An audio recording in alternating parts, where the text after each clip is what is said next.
This week, gamers may hate everything, but that list includes gender inequality. Feedback convinced the IESF to open a gender-neutral division for their esports competitions. Also, Cliffy B returned. Hooray! Gears of War 4 not confirmed. We'll explain on the show where every gamer has a voice. Orange Lounge Radio.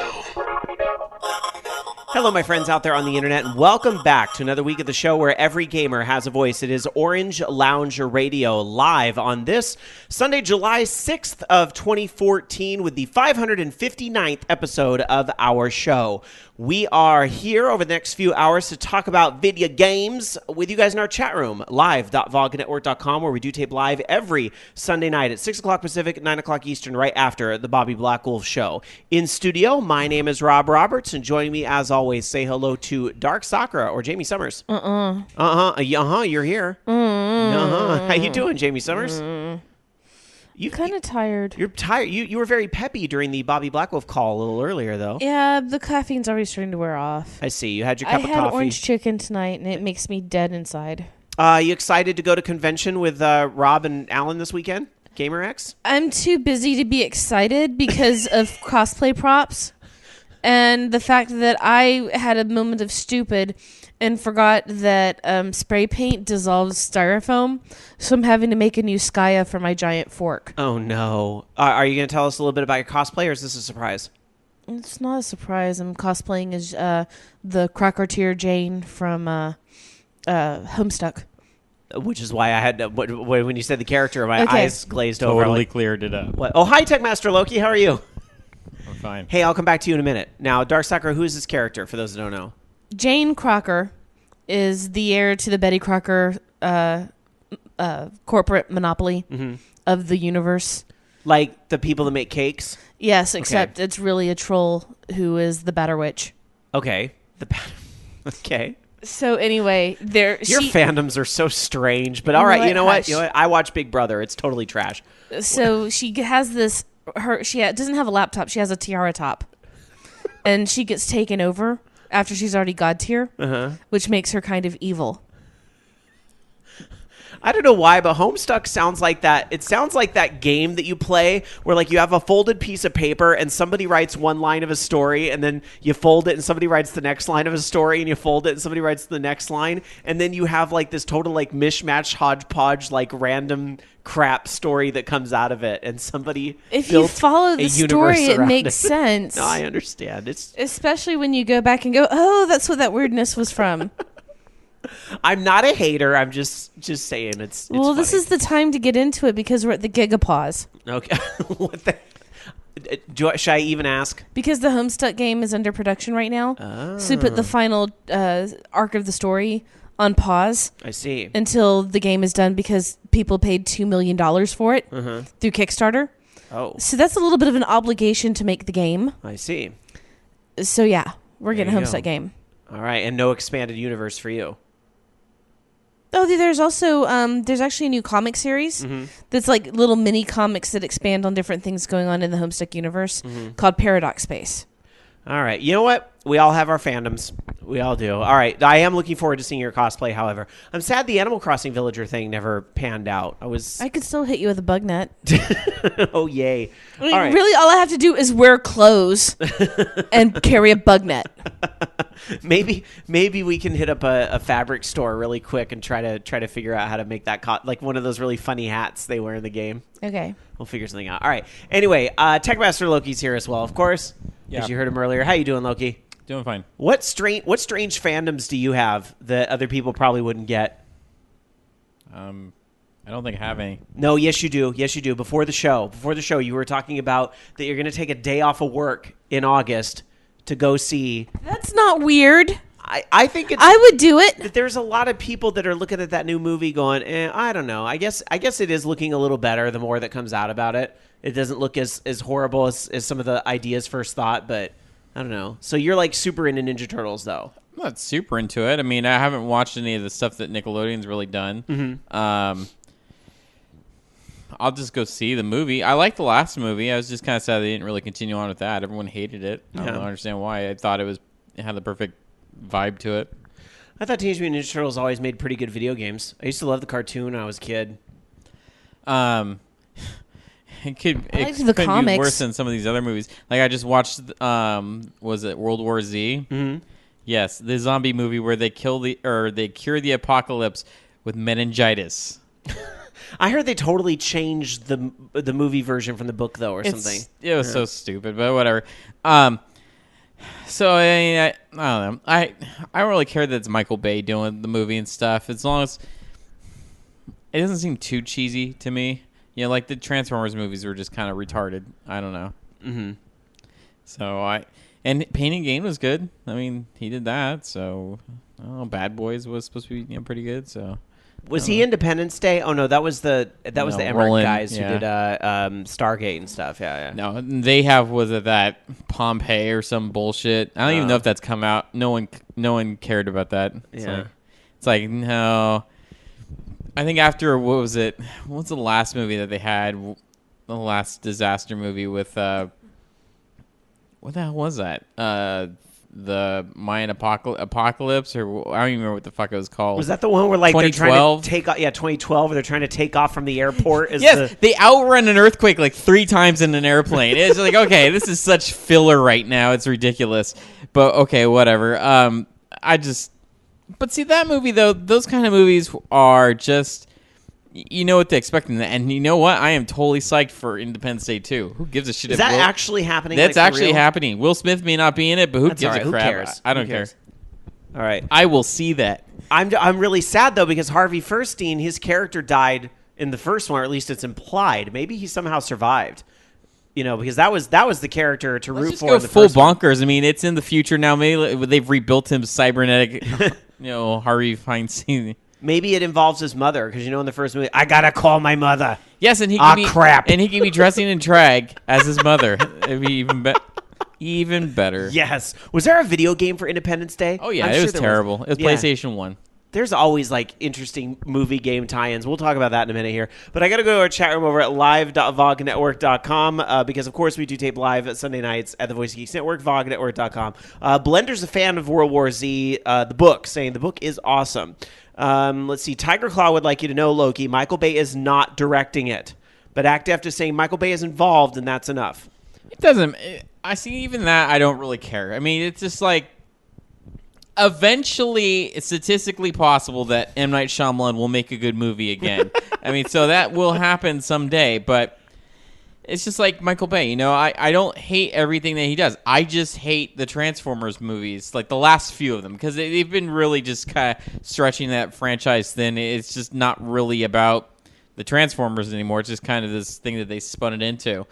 That's what I don't like about Michael Bay. But his movies are fine. I know going into it what I expect a very low intelligent lots of explosions action movie, and that's what I get. So I'm not let down by Michael Bay. It's just when they start making testicle jokes in Transformers 2 that's a little kind of like, okay, this is a little weird. Let's see. Dungeon Buster in our chat room at live.vognetwork.com says Pompeii was so bad, but worth it to see Jack Bauer as a Roman senator. I did not realize. Well, Jack Bauer is soon going to be Solid Snake, so that guy's everywhere. Not even soon. He already is. Well, yeah, it's true. He is. So let's see. Dark Tetsuya says, I don't think the Bay TMNT will top the 1990 original, but I don't think it'd be any worse than TMNT 3. Hey, TMNT 3 kind of had like camp value. Like it had a little bit of that. It's so bad, it's kind of good going on. A little disappointed that Casey Jones isn't going to be in the movie. Oh, really? But I guess they have to save stuff for the sequel, and I know they were talking already for the sequel, like Bebop and Rocksteady. So I'm down with that. There you go. So we're talking a little bit about games based on movies and so forth. And we bring up this topic once in a while, but I think it's good as we get into the big summer movie season to kind of revisit this once in a while. Like, what are the big movies that are out there that you're really surprised don't have like a video game behind it? Because for me, like whenever I think about that question, especially now, like these past couple of years, I'm always surprised there's not really a video game for the Hunger Games. And yeah, I know yes, there are some. There's the iPhone games. I do know there's that. But those really just seem like totally different ideas. I mean, essentially. But who's the target audience? That's the thing. I know. But the one Hunger Games game that I can think of was basically a 2D temple run that just had a Hunger Games stuff slapped all over it. You know what I mean? Like, I would like to see like a legit like multiplayer, you're in the arena type of thing. The closest thing really you're going to get to that is the Minecraft mods where you can play Hunger Games in that. Yeah. And that's actually pretty cool. I guess that's You true. know why they won't do one, right? Because it's Because kids. Yeah. Why wouldn't there be a Battle Royale video game? yeah, that's true. I realize that kind of subject matter is a little iffy, but I mean, Catching Fire. I hope this isn't spoiler. I don't think it is, but Catching Fire does involve adults, not kids. Yeah, because but it some are revisits. still, fairly young, still teenagers. They could find a way to work it into the video game to make it less controversial. I don't know. I'd- I mean, it worked in the movie without being like, those movies aren't like offensive or whatever. But remember, people categorize movies and video games differently in this country, and those people are dumb. Which is always a little weird to me. Dungeon Buster in our chat room over at live.vognetwork.com says X-Men Days of Future Past should have gotten an X-Men Legends or Marvel Alliance kind of game. Yeah, has there been a new X-Men game to support this new movie? I don't think there has been. Activision used to do the licensed movies for the Marvel properties and stuff. Yeah. Now they aren't. Because they used to do all the sorts of movie tie-ins and even their own things. And they tried rebooting like the X-Men with I don't even remember what the last X-Men game was, but it wasn't very good. And I think they've just kind of given up on that. Although they occasionally will do the quick cash-in on movie franchises like The Walking Dead, which was terrible, or The Fast and the Furious, which was also terrible. That Walking Dead one in particular was always so weird to me because you had 2 Walking Dead games, and I think I get it because Telltale licensed the original comics, Yeah. right? And then Activision licensed the show, and that's why you had the 2 Walking Dead games. One of them fantastic, the other one Absolute fantastically crap. awful. Yeah, it's in the Fast and the Furious game was just ridiculous. It was just stupid.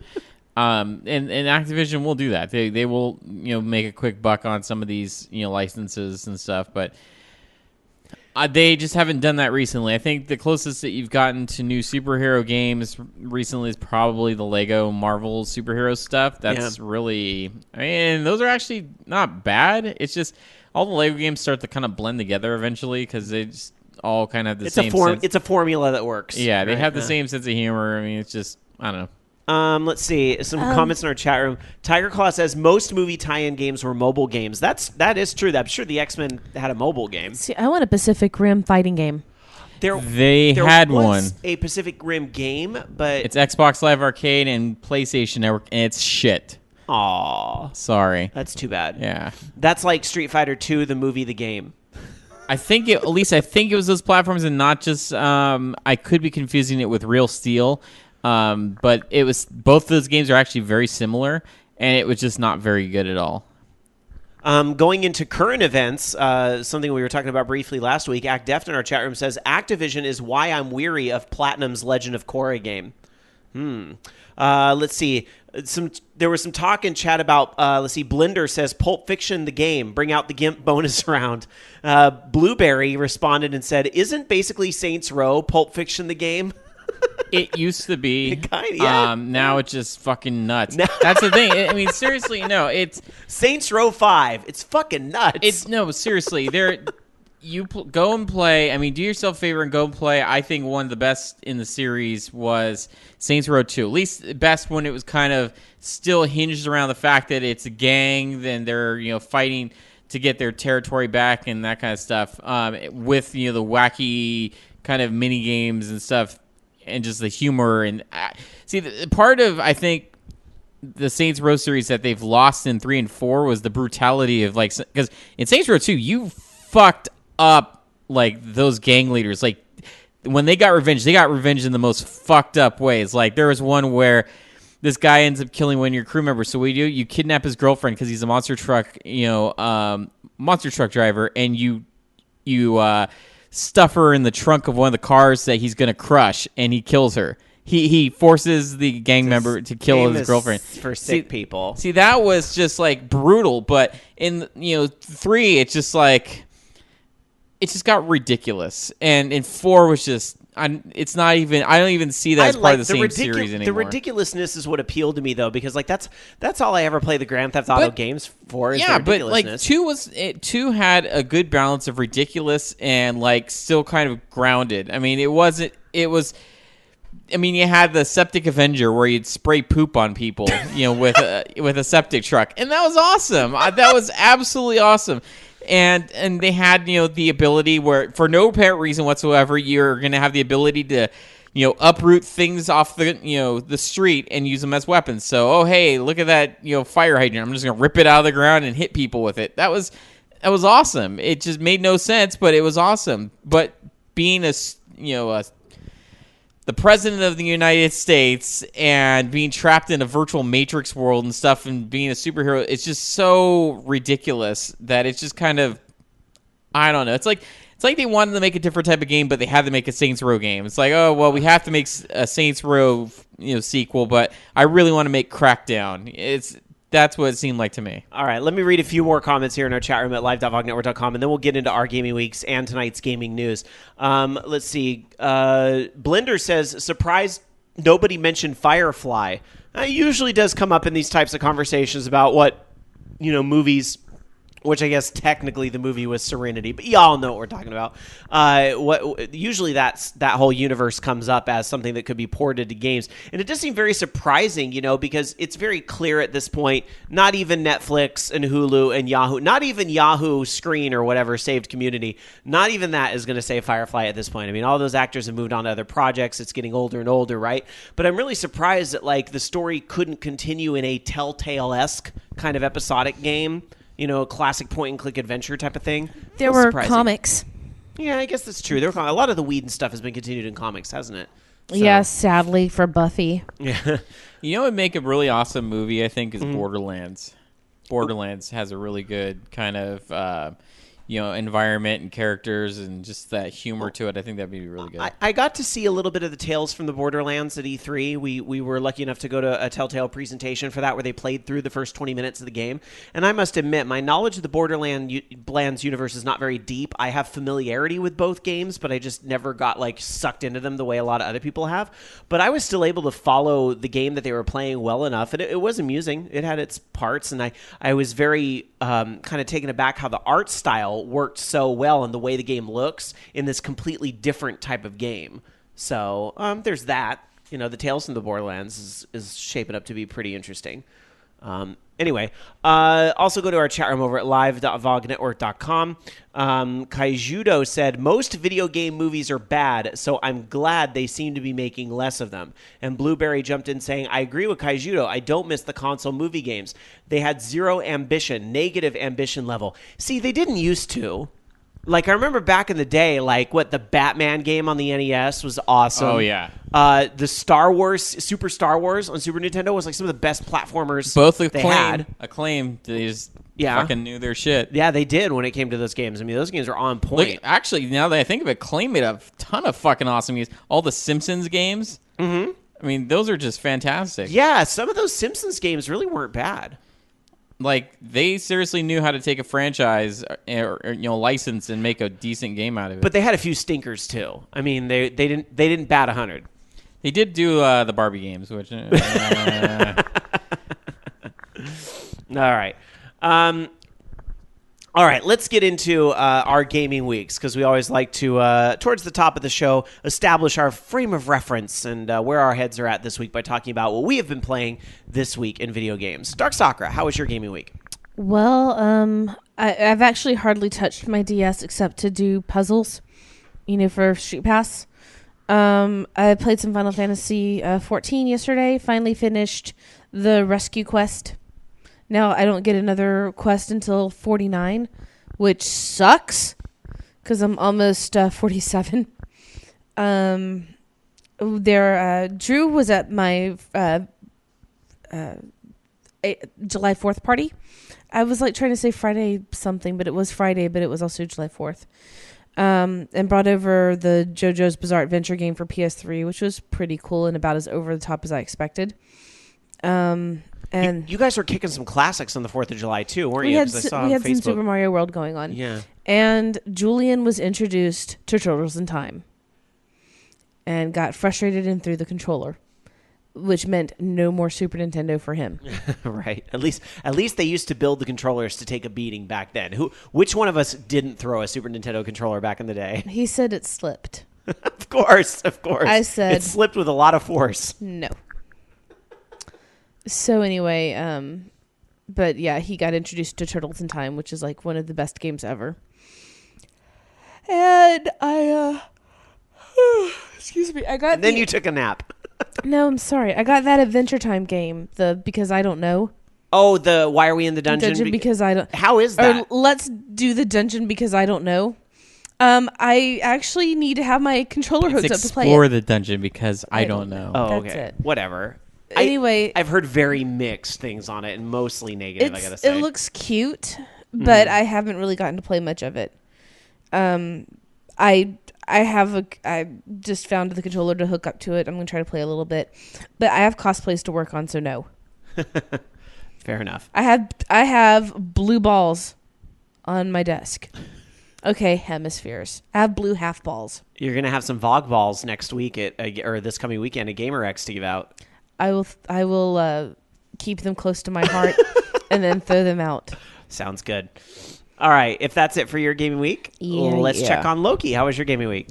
I didn't play a whole ton. I did play Mario Kart Wii because I did borrow that from you, and I tried to get my son to play it. Of course, he wanted to watch. I did actually. He played it a little bit. And to be clear, you're not talking Mario Kart 8, the newest one. You're talking about last Mario Kart Wii, gen yeah. Mario Kart Wii. Yeah. And I tried using that Wii wheel. You know, like at least I had him using it and stuff. That thing is fucking terrible. I don't know why they'd ever try to do that control scheme. It was just it's god awful. It's a little hokey, but they try. I guess kids really get into it. Like they really I get understand into it. that, but like it's super hard to play it. Did you know that Mario Kart 8 will let you use like the Wii controller in the same way? Like Yeah, you can still I know. use the wheel in Mario Kart 8, and you can use the gamepad screen as like a giant controller, basically. Yeah, no thanks.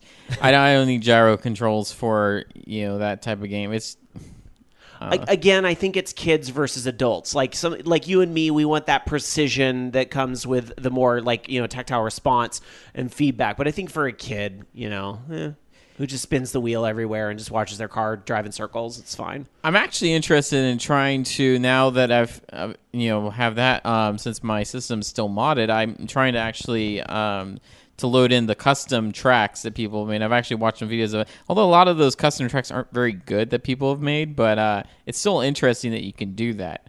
And there's even tracks in there that I forgot were in there, and so it was kind of fun. I don't know. I still I do like how they had the Mii integration stuff in there where your Miis are in the background. So I kept pointing out to them, like, well, look, see, there's mommy in the background right there. She's driving that car, and there I am right there. And so that was kind of fun. And then really, that's all I played this week because I was working on game stuff. Once again, I'm trying to still skim by with, just learning a few things, but it's like forcing me not to. So I started learning how to write shaders, which, that's basically the language that you use for telling it how to draw stuff on the screen. You know, like, so you can add reflections and all that fun stuff. When I hear like shaders, it makes me think about like drawing the shade and those sorts of Yeah, it's working with lighting and stuff like that. So I'm making a really custom shader for what I need it to do. So I've been trying to figure that out. And originally I was gonna cut corners and do it as a surface shader because the language is very it's high level, so it's really easy. You just put lighting on, diffuse yes, and that just really simple stuff. But I can't. I have to do it as a vertex and fragment shader, so I had to learn everything to actually do it instead of just skimming it. So once again, I went through the whole surface thing and I kind of learned how to do that, and then I went back because I had actually started doing the vertex fragment stuff first, and I was like, I don't get this, and then I went back to it and I kind of understand it a little bit more now, and now I'm actually trying to write it as I'm kind of watching the tutorial series, and it's helping, so I kind of understand why things are being done in certain ways and stuff. So I'm hopefully going to get that done, and then once again, the goal is to create assets so I can keep moving on with the game. But at the same time, I'm kind of learning how to do interesting things. And once again, I came up with some really high concept idea of something I could implement in there. I'm like, I don't really need to do this, but that would be so cool if I could. And so we'll see. Well, good for you for still sticking with it. Yeah. And I'll have more time. So I imagine at some point we should probably address something you've been tweeting about this week as well. You found out this week that a lot of your news and information you've talked about on the show has come through your work. You work in gaming distribution and so forth. But this week we found out. See, here's the thing. It's funny because we were told one thing, they put out a press release saying another thing, and I think they're trying to spin it so that it wouldn't seem so bad on the one company. But basically, what happened is the owner of the company, he wants to get out. He's been doing it for 30 plus years, and he's not young, and he wants to sell the company and just kind of move on. And the company's not as profitable as it used to be, and it's kind of just like treading water. So he's going to get out. So he sold it to the next biggest competitor, which is Ingram Entertainment. So they're going to buy it, but they're doing it as an assets purchase, which means that they're buying the assets of the company. They're buying the customer list, right, and they're buying the inventory and whatever else, right, and that kind of stuff. So not the employees, right? But they're having everybody stay on until the end of September to help transition all the customers over to the new company and just to kind of smooth that stuff around. Sure. So you can quit now if you want, but you don't get a severance. And if you stay on, you get a severance. And the way they spent the press releases, they're like, there may be some layoffs, but or there may be some layoffs, they said, but it's really, from what we were told, it's everybody. Maybe there might be a few people. It sounds like if you wanted to stay, you'd have to relocate to Tennessee or wherever these guys are located. I don't even know. Yeah. And they have their main business, Ingram, is beer distribution. That's where they make a lot of their money, is alcohol distribution stuff, because they do a lot more than just entertainment stuff. They do alcohol. I think they do music, books, all sorts of stuff.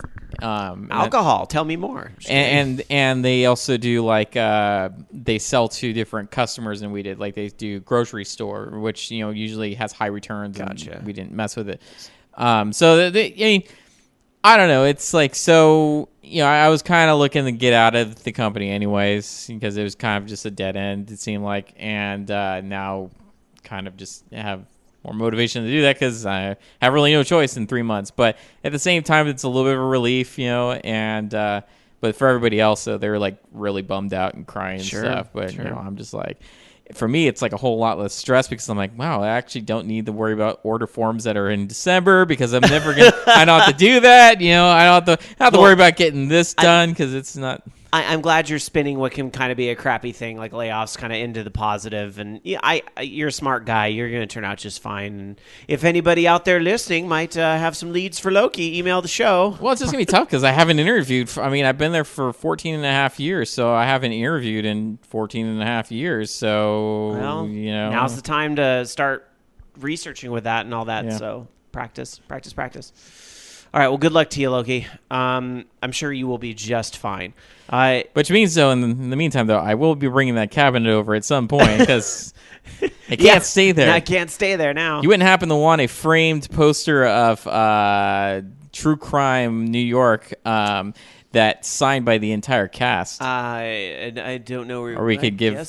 you give it away. Maybe a listener wants it. We can give it away. There you go. We'll figure it out. All right. And a lot of kind words there from our chat over at live.vognetwork.com. Dungeon Buster says, good luck. I'm sure you'll land on your feet somewhere. So you will. All right. On to my gaming week and the types of games I've been playing this week. I've kind of been all over the map. For MMOs, I've still been continuing on both Final Fantasy 11 and Final Fantasy 14, which, I talked already about 11 a little bit in my resurgence with that last week. I got my Corsair up to level 37. I think, and I'm doing my rank missions right now. So if you've ever played the game, you know that at one point in the game you have to travel to all the different cities and kill like a boss. Like you have to kill a dragon boss is like the big thing to do. So that's kind of where I'm at. I forgot about that. It's so much easier now though, because once you go to a city once, you activate the telepoint, and now you can warp to that telepoint whenever you want for 500 gil. It works like it does in Final Fantasy. Yeah. So I made the trek to Windurst on the boat and everything one time, and now I don't ever have to do it again because I can just port Aw, of the man. teleporting. Yeah, right? It's awfully convenient. So there's that. And on 14, I've just been preparing for the patch that's coming because, we're getting Ramu. There's going to be a big fight, and there's 3 new dungeons coming in the next patch, and chocobo raising, private housing, which is very exciting. I mean, you have to save up 300,000 gil, which is a lot, but you can do it pretty fast if you log in every day and do your challenges and stuff. It'll be nice because now you get your personal housing along with the guild house. So I'm really excited about that. I'm just going to live in the guild house forever.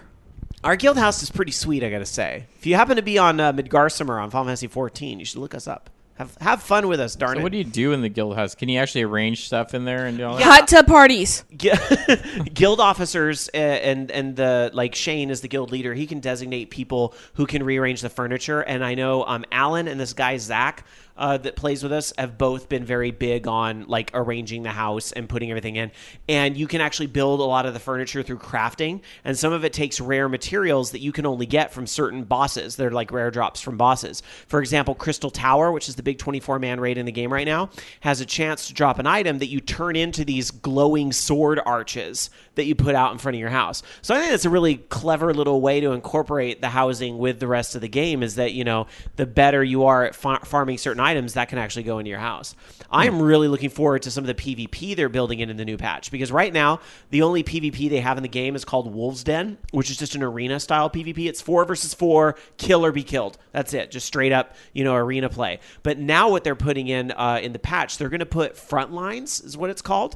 And for those that have played WoW, it sounds a lot like Arathi Basin, and it's basically King of the Hill with the several different hills. Like, you try to control the nodes for as long as you can. But here's the thing, because there's no factions in 14. World of Warcraft has Horde versus Alliance. Star Wars: The Old Republic has, the Force and, the dark side and all that. It has all most games. They don't do it like they did in 11, where it's the starting. Well, there is that, but keep in mind that in Final Fantasy 14, that doesn't mean, usually in games, you can't talk to people on the other faction. You can't party with them. You can't work with them. But in Final Fantasy 11 and Final Fantasy 14, you can. You do pledge allegiance to a nation, but you aren't bound to them for all your interactions and things. You can still do things with other people. But it does sound like in this Battlegrounds, it is going to be representing the nation. They haven't really said yet if you can rally for another nation or how you're going to play with your friends. I guess we'll know more about that on Tuesday when the patch hits. But it's going to be 24 versus 24 versus 24. 72-player Battlegrounds. It's going to be a clusterfuck. I can't wait. I'm surprised they haven't tried to put, was it Ballista in there? Mm-hmm. I don't even remember what the point of that was. Ballista was the whole thing where you were trying to when you would kill things, you'd get the rooks or something. You get the feathers that you throw at the rook. I don't know. It was weird. Anyway, okay, enough of MMOs because there's been other stuff as well.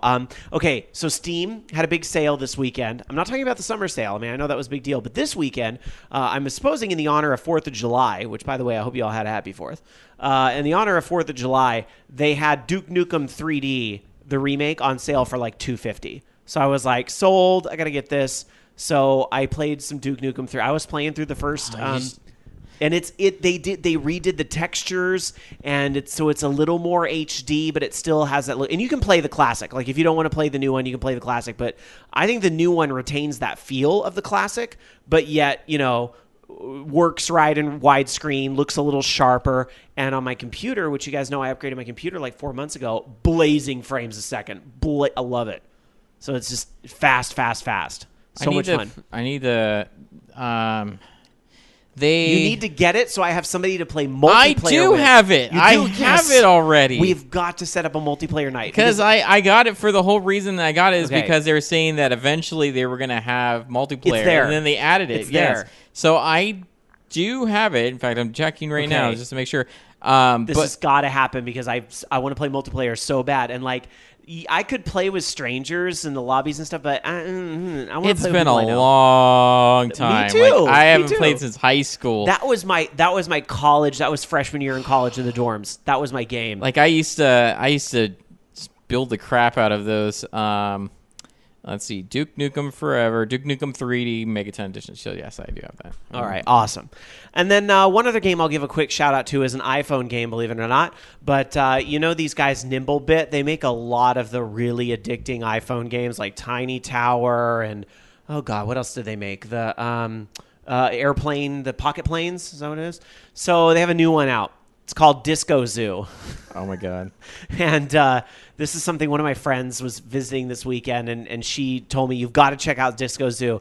And so I downloaded it and checked it out. And it's got, unfortunately, it has all the tropes of your classic free-to-play iPhone game. Like, you try to find the hidden animals in a little puzzle. So, like, you have, 10 clicks in the puzzle to find the animals. But let's say you don't totally reveal the animal. You get, 3/4 of it. A little thing will come up and say, if you want 5 more guesses, you can either pay the $1 real-world dollar or you can watch a quick video for 15 seconds. And I'm just like, But the game itself is really addicting, and it has all that cute stuff where the art style is very retro, and the little people in the zoo say things that are really funny if you look out for them, like a bunch of memes everywhere. Like in the pig exhibit, there's a little guy that'll say, "That'll do, pig." And let's be honest here, given that's. Yeah, I understand it's monetization, but that's not so bad. 15 seconds of my time. It isn't. I hit the button and I put the phone down and go do something else real quick and then come back and keep going. That's doable. Yeah, it's totally doable. So, Nimblebit does a really interesting job of kind of walking the line there on those games. And it is free, so I mean, it is. Whatever. It is. But, it's so easy to spend 99 cents to get your disco bucks. So why is it called Disco Zoo? This is the most. So the big trick, how in Tiny Tower you have to restock your stores? So in the zoo, you have to wake up your animals. So your animals will be awake for 20 minutes or whatever. Then you have to go wake them up. But if you want to get them to stay awake, you can spend your disco dollar to throw a disco party. And the disco party will keep them awake. And then, of course, it plays this really stupid 8-bit retro disco music. But then all the lights light up. And if you have, trophies in your zoo pen or whatever, they'll light up. And all the animals start dancing. It's really ridiculous. But, who doesn't love the idea of a disco zoo? Hello? So anyway. Who doesn't like it, Rob? What? The animals. Let the cows sleep. I can't. And that's the best part. I can't wait for PETA's response. I will say though, the game does have unicorns and shit in it that you can have in your zoo. So there's Is that. the unicorn shit rainbow? I haven't checked yet, but the unicorns can wear fezzes. Okay. You can get Are they hats the for your doctor? animals. I guess. I don't know. Anyway, all right. Look. I'm going to stop pimping a game that they're not paying me to promote. I just will say, as far as mobile phone games goes, Nimblebit tends to put out pretty quality stuff, and this is just another one in their little archive. But beware of the temptation of monetization, because that is what it is all about, right? All right. That's it for my gaming week. Let's do quick housekeeping, and then we'll get to the news tonight. Housekeeping, very important update. There will be no live Orange Lounge Radio next week. We will not be here live in 7 days. Very sorry, guys, but as you've probably heard, Dark Sakura and I will be on our way back from San Francisco and GamerX. We will be there this weekend. Sadly, Loki will not be in tow. Yeah, here's the ironic part. I'm actually going to be in San Francisco, but I'm just not going to that. Get out. What part? You should try to swing by and say hi. No, I can't. Taking the kids to an aquarium. So. Okay, all right. Oh, yeah, the aquarium's on the other side of the city anyway. But anyway, that's kind of sad that it works out that way. But anyway, Darkstalker and I will be there Friday, Saturday, Sunday. And if you would like to see us in person, the best place to catch us is the Podcast Cross Zone panel. So plan on being there. I realize we're up against the BioWare guy, and I'm going to butcher her name because I don't have it memorized, but she does all the videos, the ones that make you think. Anita Sarkeesian, is that her name? Yeah, Sorry that sounds right. The tropes versus women type thing. Yes. Her panel's at the same time. So I will hope, though, that you will strongly consider visiting us. We'll be in one of the little smaller side rooms. Podcast Cross Zone, ourselves, Game Bar, GameBuoy.org, Koopa Club, Horde House.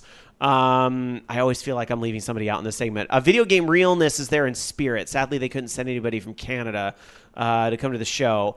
But yeah, we will all. God, God, why do I always have this sinking feeling I'm leaving somebody out.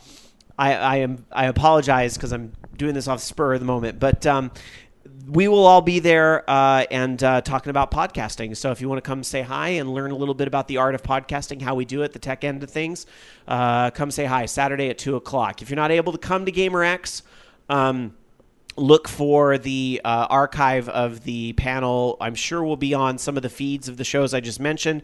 It'll also be up on YouTube eventually, if last year is any indication. So wait for that.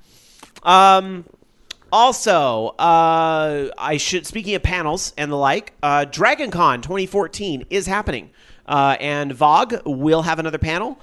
Tentatively, Monday morning is when the VOG panel will be. More information to come on that later. But Bobby and I at least the two of us, making appearances on a couple other panels throughout the show. I know Travis Donovan is going. I believe John from Critical Myth said he's going, and I know some of his co-hosts also go to the show. I think this is the year the guys from British Invaders make it out too. So there'll be quite a representation from the Voice of Geeks Network at DragonCon this year.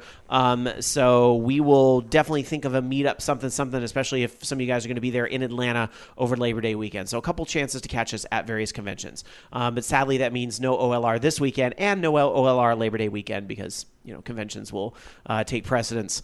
On the podcast feed, we may or may not have something. I would hope that maybe we can tape a little something at GamerX with maybe some of our friends. So you may see something on the feed a little later than usual. I just hate to go a whole week without content on the feed. I know it happens sometimes, though. But I know some of you Monday morning listeners really rely on us to get you through your workday or your commute. So we're gonna try and have something for you, even if a best of. But please forgive us if we do take the week off completely. Use the opportunity to visit another fantastic independent podcast because all these indie producers, they work hard at what they do. So if you can't listen to us this next week, listen to somebody else that loves to do this for free every week.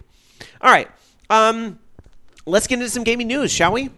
It's that time. Loki, start us off. All right, let's talk a little bit about. This is kind of interesting. Now we talked about this before. Lindsay Lohan and had some issues with certain characters or a certain character in Grand Theft Auto 5. She thought, hey, it's based off me. I mean, the character Lacey Jones is kind of, I wouldn't say it's based exactly on Lindsay Lohan, but it's like, the typical Hollywood, actress that's kind of fallen off the deep end, getting into drugs and all the scandals and that kind of stuff. But now she's taking it further besides saying that this character is based off her. She's actually suing Rockstar Games, saying that this character is, basically just a complete ripoff of, her personality, her persona, and she feels that she should be compensated for it, which it's parody stupid, so I don't think she's going to get any money. But, hey, it's free advertising. There's a lot of people like this story, by the way. So here's a fun fact about me I bet you would never guess. I listen to conservative talk radio. I do. I like to listen to how the other side thinks. That's kind of like, I'm all about educating and listening to all different angles, right? So, and in this town, there's really no other choice if you're going to listen to talk radio on the drive to work if you want to hear how the traffic's going to be. The reason why I bring that up, they do the news while I'm on my way to work, all morning long. This came up on the drive to work and on the drive home. They mentioned it, that Lindsay Lohan was suing Grand Theft Auto 5. And I was just like, okay, so if this, radio station is talking about it, then everybody's talking about this. Well, she's basically saying, okay, that, the character in the game depicts her voice, image, and personal style. Also that, it's an in-game, they have an in-game spoof of the Chateau Marmont in West Hollywood, I guess, where she lived for several months, and basically saying that Lacey Jones is a reference to Lohan, and the suit claim, they want unspecified damages. More like that they know that the game, made $1 billion. Yeah, and $11 billion, and they want some of that money. It's good luck. I mean, but I just don't see how, they didn't call her Lindsay Lohan. She doesn't look like Lindsay Lohan. It's just, I don't know. Good luck. I just don't think that they're going to win. I mean, better people have tried. Kai Judo in our chat room over at live.vognetwork.com says, I thought you could parody a person as long as you don't use their real or show name and complete likeness. Well, even in some cases, though, you can. Like, remember in NBA Jam, way back in the day, you had the codes where you could unlock like political figures in the game. But I believe it's different when it comes to political parody and things like that. Like, I think you can use likeness and so forth. But I'm just saying, like, the whole parody of real people is certainly not new to video games. I mean, it's the same stuff happens on TV shows where, you have like, your criminal, dramas and stuff like that, like Law and Order and stuff. They'll parody news, events and stuff like that to come up with their plot lines for certain shows. And, the characters, you'll say, oh, okay, that's supposed to be like a Michael Jackson type character, or, oh, that's supposed to be, this type of person. But it's not really them. It's different it's a similar scenario, so you kind of catch the reference, but it's not like directly saying, oh, this is Lindsay, this is Minzy Mohan, and, it's not that, direct, I guess. Do you know what this reminds me of? Do you remember a few years ago, and I know we brought this up on OLR because we were talking exclusively about music games for a while, but do you remember when the lead singer of D-Light, the band that did Groove is in the Heart, like the epic 90s dance anthem, right? Remember Lady Miss Kier, who fronted that band? She sued Sega for Space Channel 5 because of Ulala's likeness to her or whatever it was.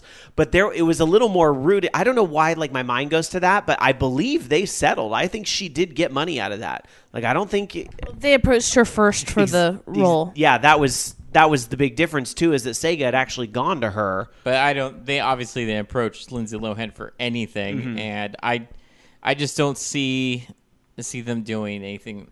She's not going to get any money. No. But yet now every talk radio and buzz station in America is talking about Lindsay Lohan again. It's great. It's great publicity since they have the PC and PS4, Xbox One versions coming out.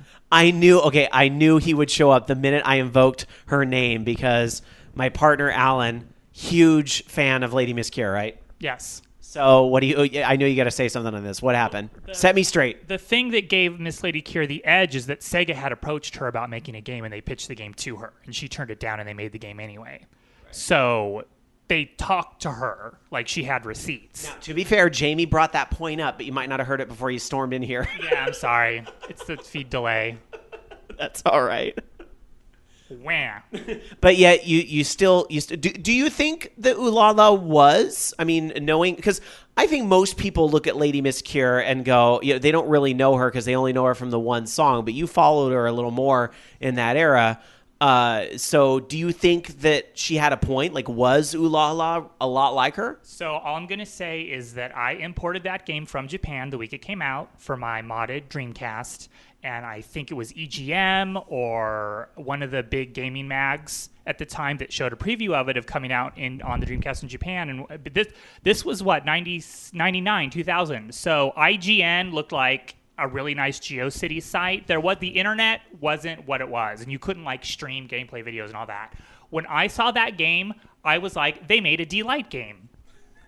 That's Lady Miss Kier. I had no idea about that Sega approached her. I just thought this was this random thing that they put out. I got that game because I thought it was a Lady Miss Kier game. I'm not even kidding. That is so funny, because I remember when this story came up on OLR 5 years ago or whenever it was that she sued, we all looked at it and went, this bitch crazy, she don't have a case. But yet we didn't know at that time that angle that Sega had actually approached her or whatever, and so it ended up that they did have a point. So the fact that it was a music game and I was really into parappa and all that, and the whole 60s mod sort of laugh-in, go-go dancer, futuristic, that style looked really interesting. But when I saw the character and how she danced, I was like, this is D-Light, the video game. This is the Groove is in the Heart music video, the video game. And that was just something that I came up with from looking at the magazine footage there was. Ironic that despite that lawsuit, then Michael Jackson really did turn up in Space Channel 5 Part 2, Space Michael. Because he loves Sega, He had a relationship with Sega with Sonic 3, the music, but he just took his name off of it because he didn't like how the synth sounded. Yeah. Really quick before you go, what do you think, this all being said, revisiting the hot stories from 5 years ago, what do you think of this whole Lindsay Lohan versus Grand Theft Auto 5 thing?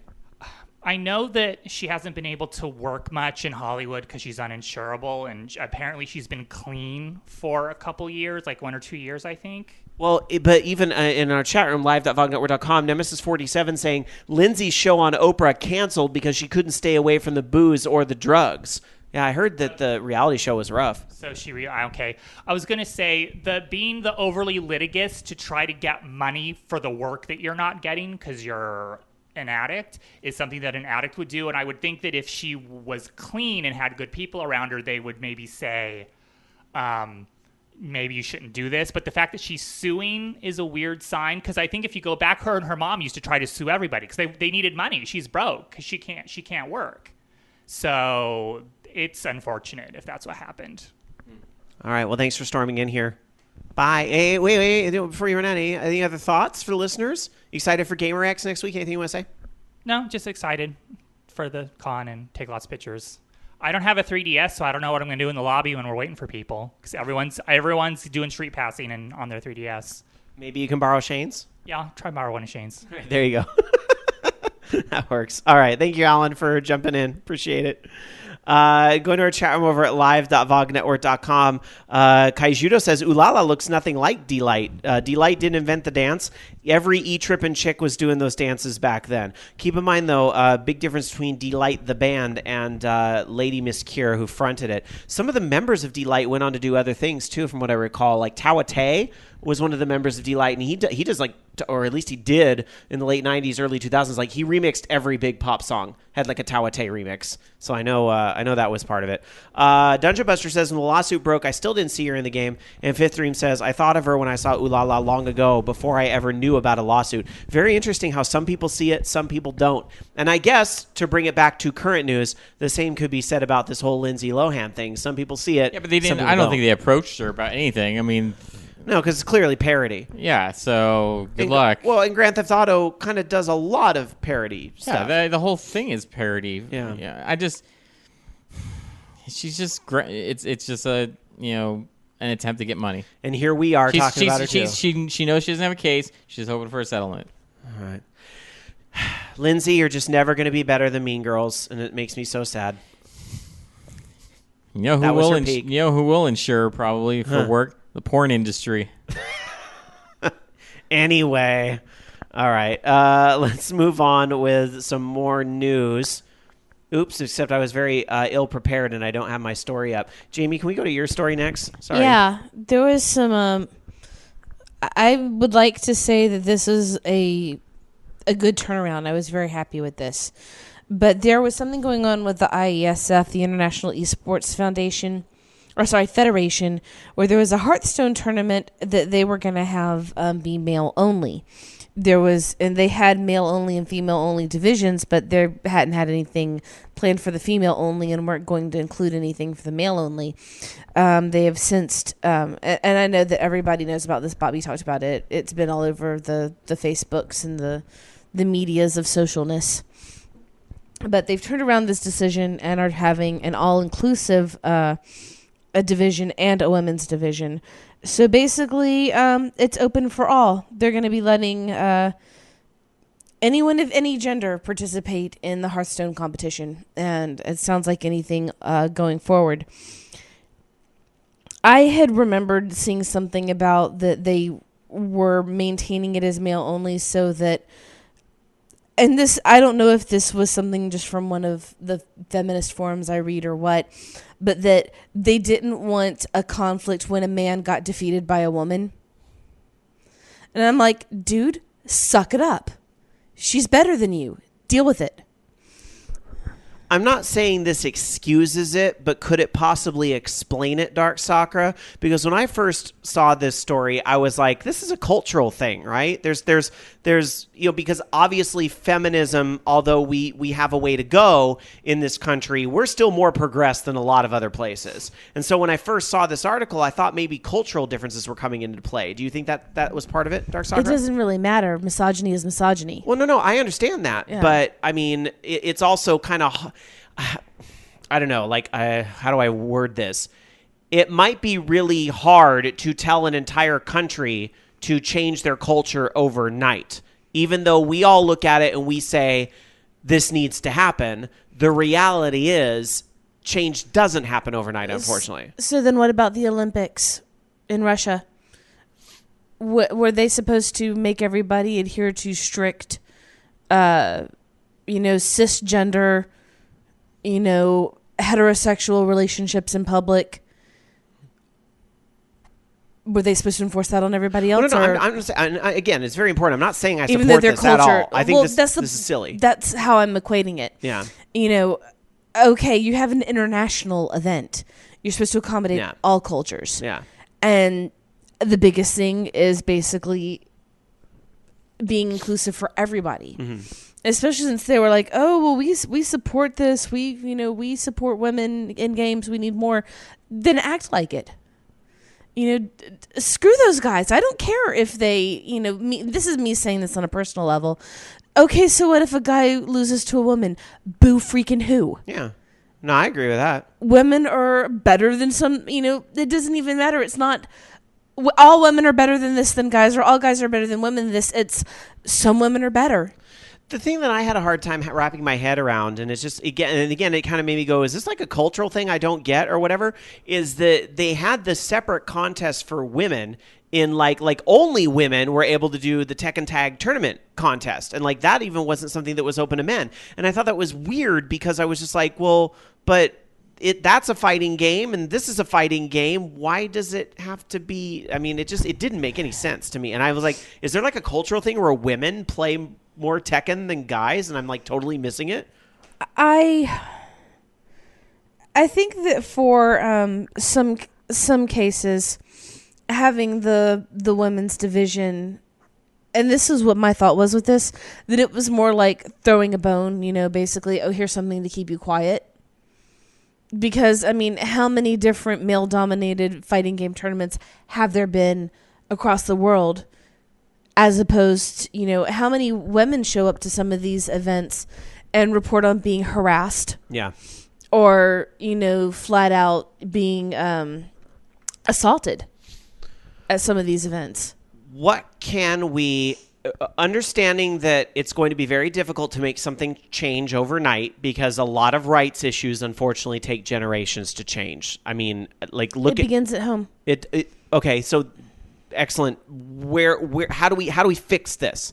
How do we stop this crap where, I mean, I think it is ridiculous that women get harassed at these things, and there needs to be more of a social check and balance where there needs to be more guys out there that are willing to step up and say, hey, not okay, to like another guy. Because guys do this usually to impress other guys. At least that was always the feeling I get growing up when I'm being bullied or whatever, is that people would bully me because they're trying to impress their friends. Well, it's also the infliction of particular gender roles and gender behaviors on people that, if a guy shows weakness or, any type of emotional vulnerability, then he's, a quote, a sissy, or there's something wrong with him for, having emotions, for being human. Right. Or that if a guy doesn't, pursue and get the woman, that there's something wrong with him. Mm-hmm.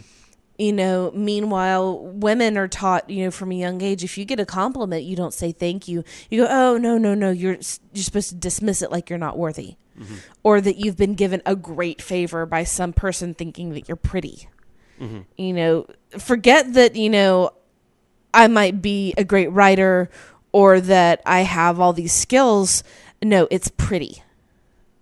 I don't want someone, I would rather be called smart and thoughtful than be told I'm pretty. I would rather be told I'm strong, or that I can go to the gym and lift weights in the guys section and not be a novelty. than be told I'm pretty. You know. I think you're pretty awesome. Thank you. I welcome. know. Thanks. But I mean, the same thing is that and I mean, this is, I'm going outside of the whole, video game tournament thing. You soapboxing on this show? Never. You know what? Go for it. But I mean, I think that the tournament's just a symptom. The fact. Well, yeah, I mean, that's why I was saying it was. This is a bigger cultural issue. The fact that the press had to check them on this to get them to change their mind is what was sad. It shouldn't have been an issue to begin with. It should have not even occurred to them that they would have anything that was uninclusive. But again, I mean, I hate to harp on this, but again, that is that a Finland way of life versus, I don't know, I don't live in Finland. I'm not saying it's okay, but it is interesting how, this cultural thing over here goes viral over here, and Blizzard has to step in and be the ones that fixes it, which I will say in this situation, I think Blizzard deserves the kudos because they're the ones that put their foot down and said, hey, I don't care who you are or where you're from. If you're going to use our game, this is not okay. Well, like I was saying before, I don't think it really matters so much that it's Finland, that the decision was coming out of Finland.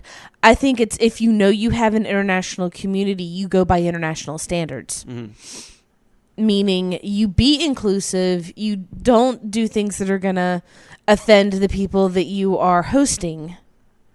Okay, I have to play devil's advocate here, though, just to be fair, because when we talk about international, you brought up the Olympics earlier, and doesn't the Olympics separate every sport in men's and women's? Not every, I think. I think that there's definitely some that are co-op. But I think that there was some drama coming up about that because I honestly, I believe that if you're going to segregate those, it should be by like weight class. Yeah, I mean, I kind of get the separation a little more when it's I don't know. It's a tough issue because like I kind of get it from a like Olympic sport style standpoint because it's just the fact of the matter is men are statistically going to be this average, women are statistically going to be this average. So I from a physical, but Hearthstone is overthinking. This is Hearthstone. Yeah, exactly. Hearthstone isn't that. That's my point at the end of the day. Hearthstone and esports in general are not physical competitions in those way. And you could argue with me and say, oh, but it's physical because the hand-eye coordination or it's physical. Okay, whatever. So what if some guy gets butt hurt? I don't care. It's not physical in the way that, agility average or weight average. But you're also right, Dark Sakura, is that there's a lot of women built like men, a lot of men built like women. Here's one of my examples. And I know this is stupid, but look back to wrestling in the 90s when you had Chyna. Did she wrestle in the women's category? No. She wrestled with the men because she was built like one of the guys. I mean, she did take testosterone for a while for weightlifting. I mean, not testosterone. Really? She was taking just the anabolic steroids, but still. I know that's a dumb example, but that's one of them. But, and at the same time with me saying that I don't care if, some guy gets butt hurt if a girl beats him. On the same token, I think that if a girl is beaten by a guy, she needs to be gracious and just acknowledge that he beat her fair and square. Has nothing to do with their gender. Bobby Blackwolf in our chat over at live.vognetwork.com says there are some mixed competitions, pairs figure skating, for instance, and there are mixed doubles tennis. But I can't think of where you have just a man competing against just a woman in the Olympics. Ballroom dancing was once an Olympic event too, a test event that never went anywhere. Well, and I think on our little podcast, we're not going to be able to solve this issue very easily. This is something that, this is obviously a much bigger issue. But I think this is something that is going to be a generation as we shift into another. This generation where you have a lot of like moms and dads, like, folks like Loki, right, raising his kids. Loki was raised on video games. And so that's going to be a part of the culture that he hands down to his kids. And what I mean with that is that esports, as it becomes more and more mainstream, that's going to become a part of culture too. And I think as these stuff mature, as these things get more social acceptance, then I think a lot more of these bigger, difficult questions are going to have to be tackled. as to why do we separate these genders? Should we separate these genders? Is this a good idea? My other thought is that in the realm of public sports, like actual physical sports, I would still like to see things divided by weight class or by ability class or by a particular level like that, because not only do you have the genders that people are born with, but you have people who are transgender. Sure.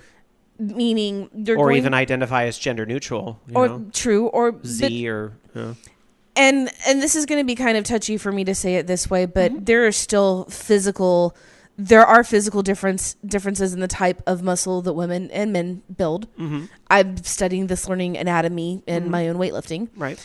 And even if you have a trans woman, she's still going to have some of the male musculature. Physically. I'm just talking physically only. Right. So that in and of itself, where you have someone identifying as a woman, she's going to be eligible to go in the women, except that there's that touchy part of how her body is built.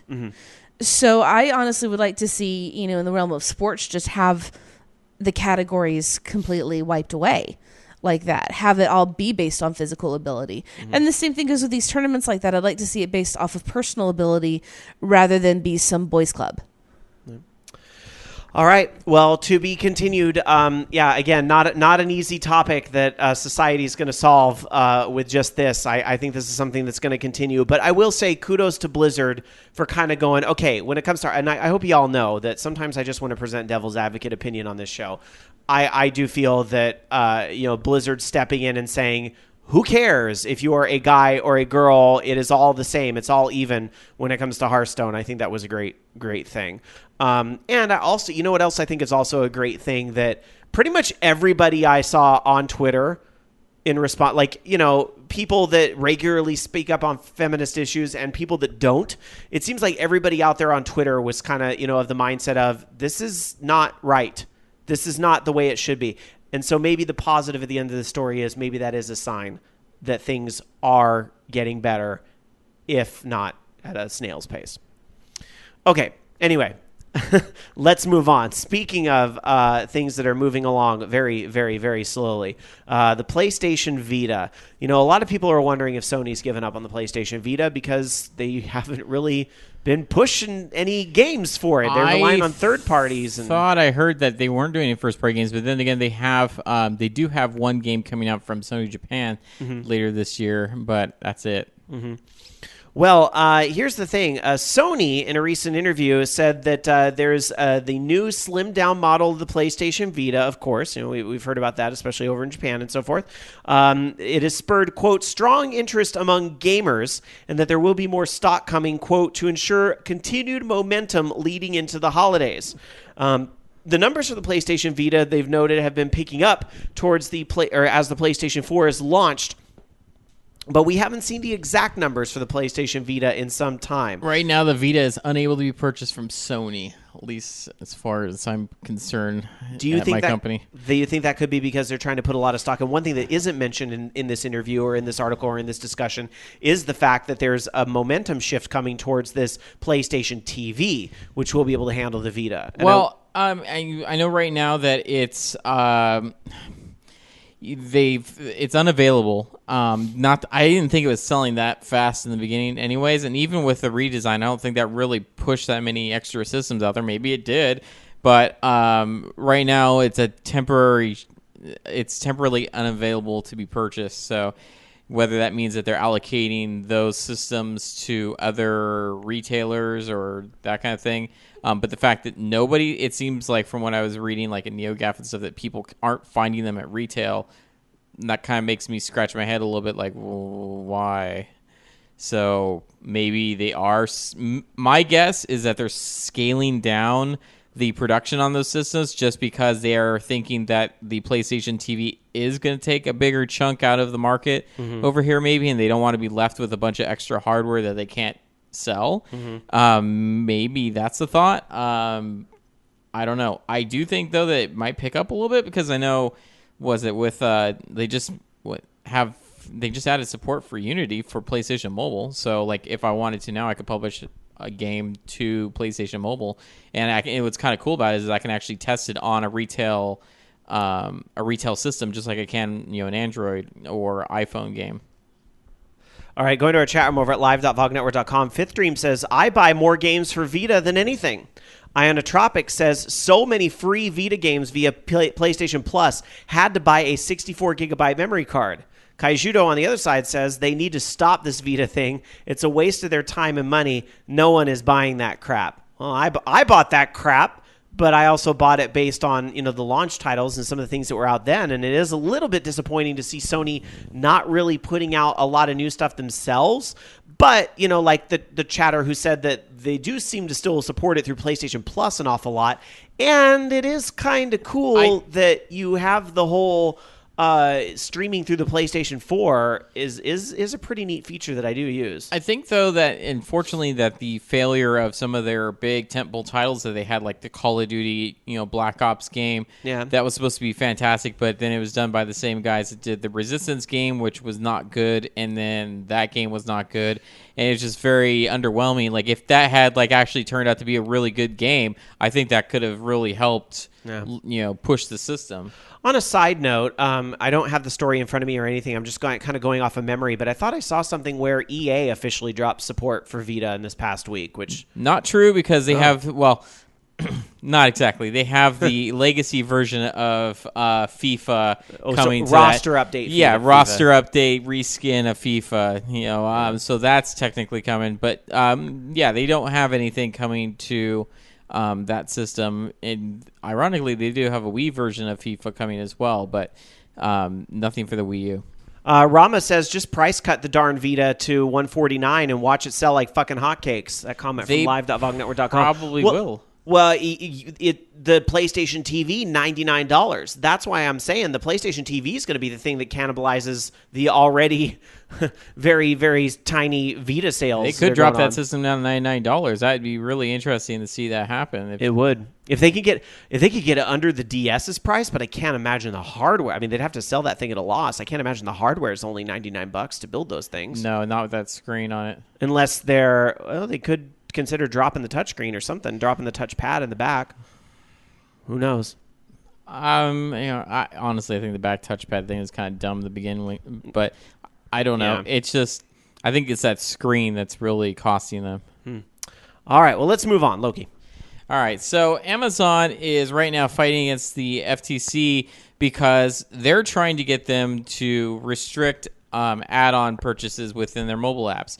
So basically what they're trying to do right now, which, I don't know, I'm kind of on the fence with both of this stuff. Like, they're trying to require password entry for in-app purchases, which I think I'm okay with.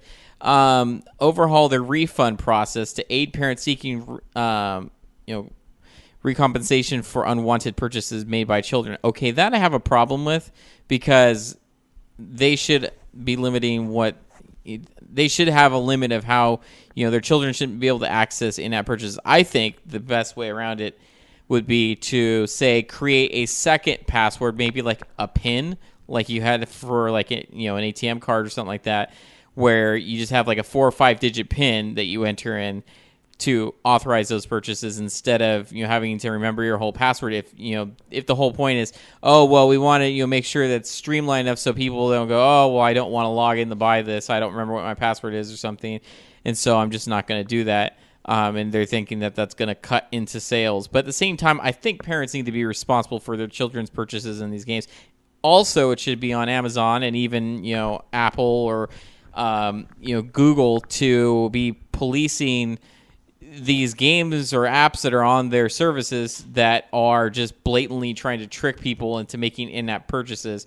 I think that needs to be a little bit more policed, but I think they need to kind of meet in the middle a little bit. I think it's a little ridiculous to make it so that it's easier for them to get refunds on the stuff when it should really be up to the parents. I mean, we've got to put some responsibility on these parents here, that, I didn't know my children, were playing with this and I logged in for this. Well, why are you logged in first off for purchases made on this stuff? I don't know. It's like if you leave your credit card out and your kids run up a bill on something like that, are you going to, call the credit card company and go, can you give me a refund because I didn't know my kids are making purchases on this stuff. I mean, I don't know. So they're fighting it right now, and apparently they have not. The FTC has not responded to Amazon's latest statement, which is that they're already doing enough.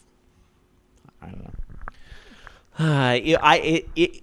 It is a very interesting issue, the whole kids making these purchases on the devices, and as it gets easier and easier to do that, just touch here to buy. It's so easy for kids to do that. But yeah, I mean, I believe on the iPhone you have you have to put your password in again. Yeah, they have to do that. They have or at least you can enable on the iPhone. I think you can enable that. And they even said, when customers told us kids had made purchases they didn't want, we refunded those purchases.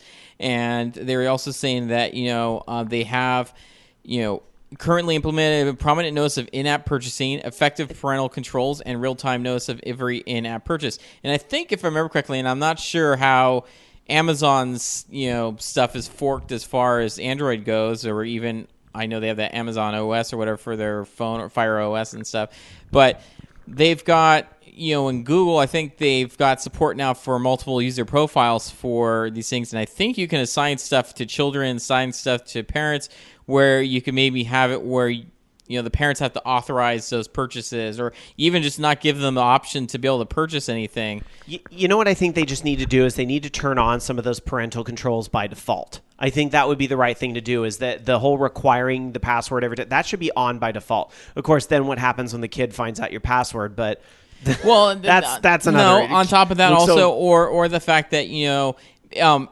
what they need to do is they need to override it for free purchases, because I know even still like on the Apple Store and stuff, you still have to put in your password for a free download. So let's just get rid of that for free purchases. That way your kid isn't bothering you for stuff.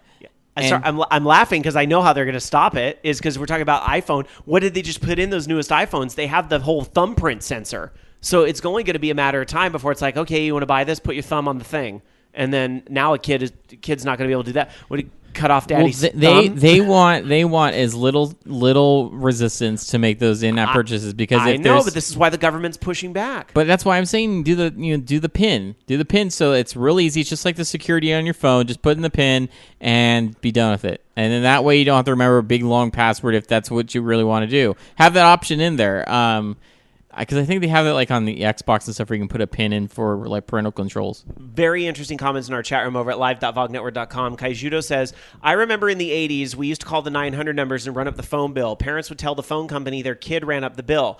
That sounds like this all over again. SSU 100 Matt says, those same parents complaining are the same people that were once kids that ran up their own parents' phone bill via dial-up gaming and porn phone lines. That's a very interesting sort of generational perspective there, that this isn't necessarily a new issue. Yeah, but exactly. But like when I ran up the phone bill, because I connected to a phone number that happened to be long distance for Prodigy or whatever, because I didn't know, I didn't know that this was going to be, even though it's within my area code, that this is going to be a toll call or whatever, that kind of crap, because the phone company does weird shit like that. Because I didn't know that. My parents didn't go, oh, we need to call the phone company and tell them that it was my kid connecting and we got to get a refund. Fucking take some responsibility. They took responsibility and said, okay, this was your fault because you didn't know this. Don't do it again, but we still have to pay this, and because it was our fault that you did this.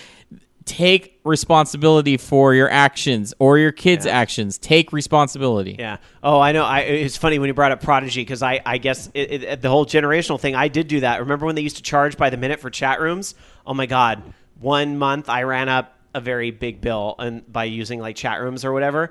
And, I felt the wrath of my mother. Oh, yeah. And I got restricted from that stuff. And it got to the point where like she would intentionally pick up the phone to screw up my my modem connections. If she knew I was on the computer when I wasn't supposed to be, like on the modem or something, she'd just pick up the phone because she knew it would kick me off and leave it off the hook. Nice. Oh, boy. And Bobby Blackwolf in our chat room, live.vognetwork.com, similar story. I ran up the bill for Quantum Link or Q-Link since it was 30 cents a minute or something. I ran up a $400 bill 1 month, and it was never on it again. Very interesting generational shift there. All right, moving on. Some unfortunately sad news to follow up those stories, but we have news of another developer closure. Airtight Games, unfortunately, shutting down their Redmond office. No announcement. The studio just kind of disappeared, and it disappeared less than a month after their big game Murdered Soul Suspect had just come out. This was confirmed on Twitter through tweets from the company thanking those who, quote, supported us and made the last 10 years possible. That's never a fun thing to report on. I mean, luckily Redmond is also the home of, huge motherships for Nintendo and Microsoft, so hopefully those folks can find gainful employment somewhere else, but never fun to report on that. I will say, though, I did not hear a lot about Murdered Soul Suspect. I've only heard of this through other people that are like, oh yeah, I wanted to check that out. It was okay. I just don't think it was what they were expecting it to be. I mean, I didn't really have high hopes for it anyways. It seemed like kind of a supernatural LA noir. And I just don't know if it wasn't that big of a title, I think. And it just unfortunately just didn't get the reviews or anything that they were hoping. It didn't kind of get the buzz that I think a game really needs to be Well, they didn't really successful. market it too much either, Yeah. so, I mean, I don't know. I don't know. Maybe the publisher didn't really believe in it. I don't know. All right, well, that's unfortunate. Moving on, before we get to release dates, Dark Sakura. Lol a lot. Basically, and I don't know how many people listening believe any of that crap that is played on Fox News, but there's a show called Fox and Friends, or a segment that has Rick Perry, the asshole, invited President Obama to the Texas border to see the quote immigration crisis. Ooh. The banner that they used for this, for defending the homeland, looks quite a bit like the BioShock Infinite logo, which is funny because basically isn't the point of BioShock Infinite fighting the right wing and winning, kind of? The ultra right wing? Doesn't it involve that? Sorta. Yeah. Yeah. So basically Ken Levine got wind of this and he said, glad to help, Fox, glad to help. And then my favorite thing is, it's not the irony of that Fox News thing that bothers me so much. It's the typesetting. It really is bad.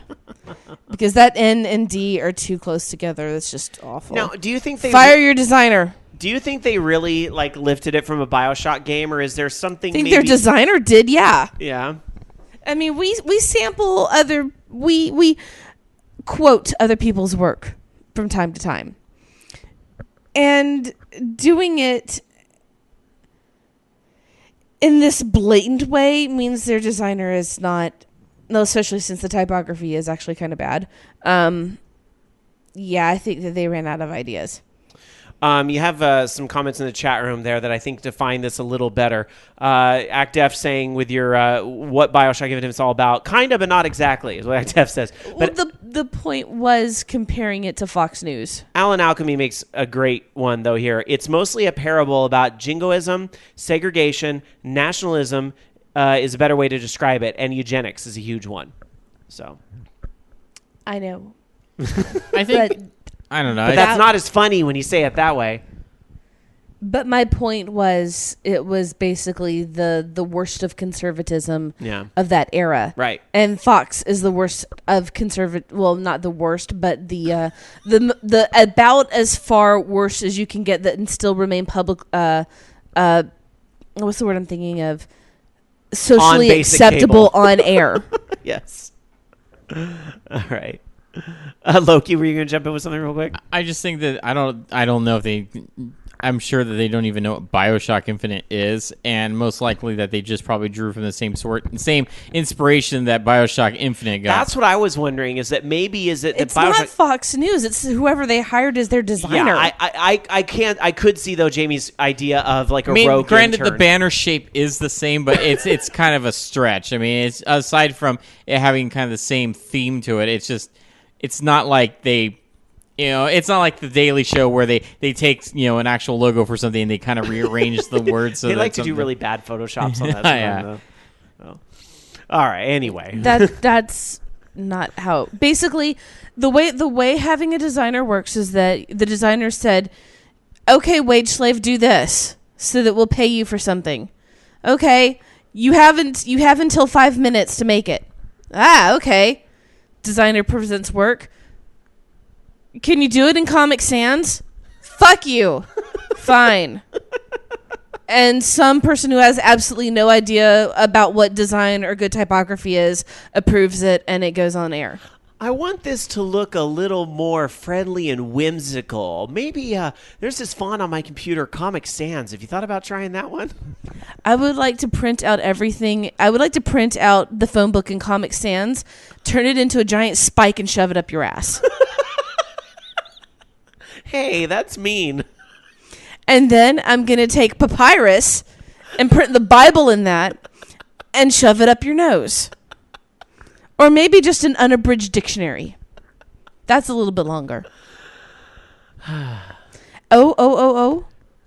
I'm going to lock you in a prison where all the walls are printed in Helvetica. Yeah, I was going to say, if I so say... that you will learn what good type looks like. If I say 3 Hail Helveticas, will I be forgiven? We need 3 Hail Helveticas and a Myriad Pro.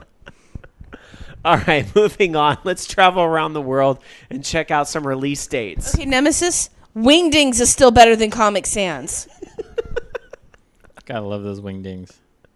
But Wingdings will never be as good as the emoji set that is now on all the phones. And That's ridiculous. It's ridiculous. Well, you don't like emoji? No. Emoji's my favorite way to respond to Facebook posts now.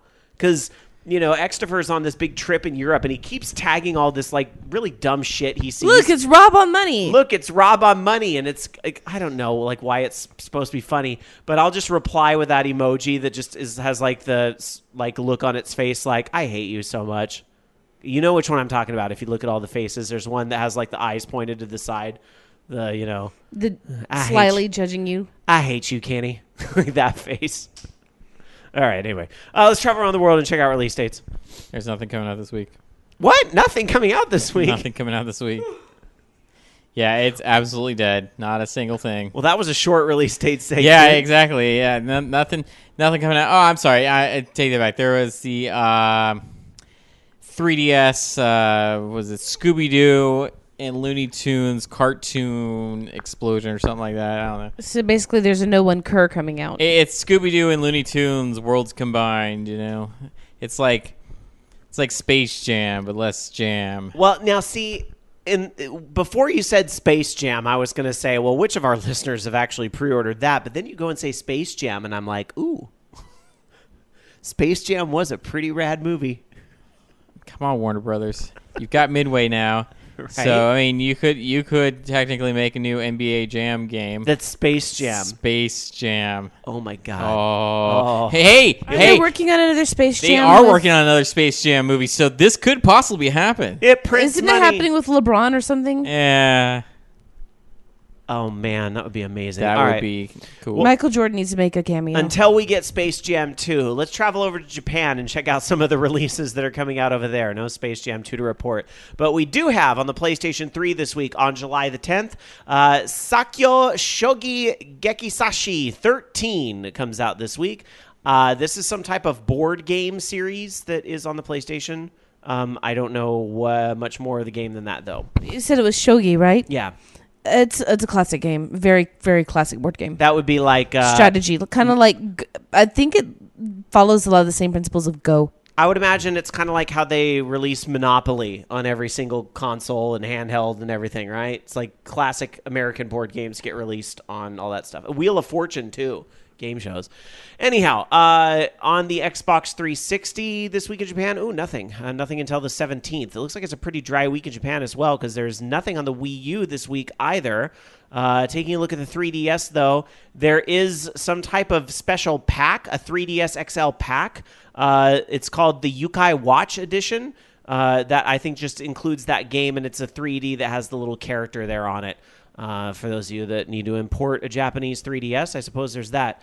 Yukai Watch 2 also comes out. Ganso and Hanke come out in Japan this week on July the 10th. So kind of a slower week in Japan as well. How about the UK, Dark Sakura?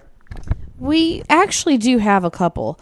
On the 8th is Qbert Rebooted for the PC. Ooh. And on the 9th, Mousecraft. Whatever that is. Is that like Mousetrap, the amazing board game from my youth? It's on PS Everything. I believe it's a puzzle game. I believe it falls in the don't care category. It's like, okay, compared to Tetris and Lemmings combined. So boring. All right, just a few more stories for you guys, and then the classic game of the week. But first, Loki. All right. So, I don't know. I mean, I'm not too excited that he's back, but Cliffy B, he tweeted, "I'm officially back making video games again," because apparently he retired for a while. So yeah, and of course, he was the main developer behind, the lead behind the Gears of War series, and kind of with that, and it's not surprising since everyone's expecting a next-gen Gears of War game. One of the voice actors who did Coltrane's voice was contacted for the next Gears of War game. So put two and two together. Cliffy's probably working on a new Gears of War game that'll come out of the Xbox One. I don't know if that's necessarily a given. I don't know, but I mean, if I were Cliffy B, I might want to do something else too. Maybe he's going to go the route and form his own independent game company. He can kind of do the Miyamoto thing and oversee Gears of War 4, but he doesn't necessarily have to be like actively involved. If that makes sense. I guess. I don't know. All right. Well, I think everybody might want to get involved with this because it involves food. Oh wait, it's Denny's food. Blah. That's a stretch of the word. Remember food. those red velvet pancakes that we had at Christmas? God. I'm sorry. And they weren't. They're dyed with blood. Denny's was awesome when I was 21 and like regularly went out to dinner at 2 a.m. But now that I'm in my mid-30s, like I really 3 people splitting a sampler. Bam. Exactly. We have enough money to afford a sampler amongst the 5 of us. Yeah. I claim a cheese stick. Yeah, mozzarella sticks sound great now if I want gas. We've been playing Vampire live action for the last 7 hours. Mozzarella sticks, man. It used to be like this. Here's the routine. Go to Qzar, do a half-day pass, play in Qzar for 5 fucking hours. Get out of there at midnight, go to Denny's. Sampler. Well, anyway, is Denny's a big thing nationwide, or is that more of a West Coast thing? Because I know we don't really have diners here in California like they do in the East Coast. They have Denny's back east? Yes. Yeah. Oh, I don't know. Like I just said, I used to finish playing live-action Vampire. I LARPed. Keep in and mind, go eat at Denny's. we don't have Waffle House here, or some of those other shame. tropes. Dunkin' Denny's Donuts is still isn't here. Denny's is everywhere, Rob. All right, fine. And you know why we don't have Waffle House out here? Yes, because the $9 minimum wage. Because assholes. Yeah. All right. Anyway, so why do I bring up Denny's on our video game show? Because Denny's is doing a greatest hits remixed menu that involves working with Atari to create video game food remixes. So there's classic Atari games like Asteroids, Centipede, and Breakout. So one of the games is Hashsteroids, where you're delivering 40 tons of condiments to the 4th planet in Sector 7D, whatever that means. So I guess you're fighting giant hash browns instead of the pixely asteroids. Sector 7D, isn't that like the same? Isn't that where like Homer Simpson works? Maybe. Takeout instead of breakout is where Denny's food is built up in a wall, and you have to take it down by feeding customers. And then there's something called Centipup, which I think is made out of those Hush Puppy little deep-fried balls of dough or whatever those things are they sell. So how would you feed customers with that? Do you have to like bounce them off of like the wall? I don't think that's actual. This is not actual food that you order in stores. It's a promotion they're doing online through mobile app. You can actually play these 3 games on Denny's mobile iPhone app. I will say this though, to Denny's credit, as much as I think their food is really really bad, I think Denny's is a master at social marketing. Because their Twitter account is always on point, and their Tumblr, I'm always seeing them on Tumblr because they're saying hilarious things all the time. So I will give them that. So they are pretty good at following the pulse And they of did, social media. They did try to do that whole bacon food menu, and I actually tried, was it their bacon milkshake thing, but it was not I thought that was Jack in the Box did the bacon milkshake. well, okay. I think that was everyone that did bacon everything. Yeah. Jack in the Box did do the bacon milkshake, but that was with Jack in the Box. They don't technically have any other milkshakes other than just vanilla. They just put different syrups in there. And then Denny's, actually, I think it was a bacon sundae is what it was, and it was disappointing, unfortunately. All right. Well, we are going to take a trip to simpler times. But quick, I want to read this because this literally just came in on Twitter from Akuma JP, who actually lives in Japan and wants to kind of follow up on something that I was saying during the Japanese releases, saying that it's not a slow week because Yokai Watch is the biggest game in Japan right now, and people don't. And who wants to compete against that? Even Pokemon needs to think twice. Interesting. I guess that's one of those games that hasn't crossed the cultural barrier yet. Because I don't. Do you even Yokai Watch? I don't know that game at all. I know of it. Yeah. I haven't. Like the name sounds familiar, but it's not something that's really crossed over here yet, as far as I know. And to go back real quick about Mousecraft, because now I just found the screenshots that remind myself what it was. It's like a cross between Lemmings and Tetris. You drop like Tetris pieces to help the mice get through like a maze of all sorts of things. And you have a cat that's kind of crazy. It looks cool. Oh, Yokai Watch is a cute thing. It's a 3DS. The original game was out in July of 2013, and it is not something that's been released here. It's only in Japan, so maybe it's something like Bravely Default, where they'll bring it over eventually. There have been manga adaptations of the game that they've done. There's an anime TV series that they did that started in Japan in January of 2014, and they're doing a movie at the end of this year. So, yeah, wow, this is a pretty big deal over there. So, let's see. The protagonist is searching for bugs in the woods of Sakura Newtown. He comes across a peculiar capsule machine next to a sacred tree. When he opens the capsule, it brings forth a yokai named Whisper, who gives Kita, A ghost butler. a device known as the Yokai Watch. Using this, Kita is available to identify and see various different yokai that are haunting people and causing mischief. So it sounds like ghost Pokemon. Keitai. I'd be down with that. Keita. His name is Keita. Well, then I'm surprised this isn't something they've tried to bring over here yet.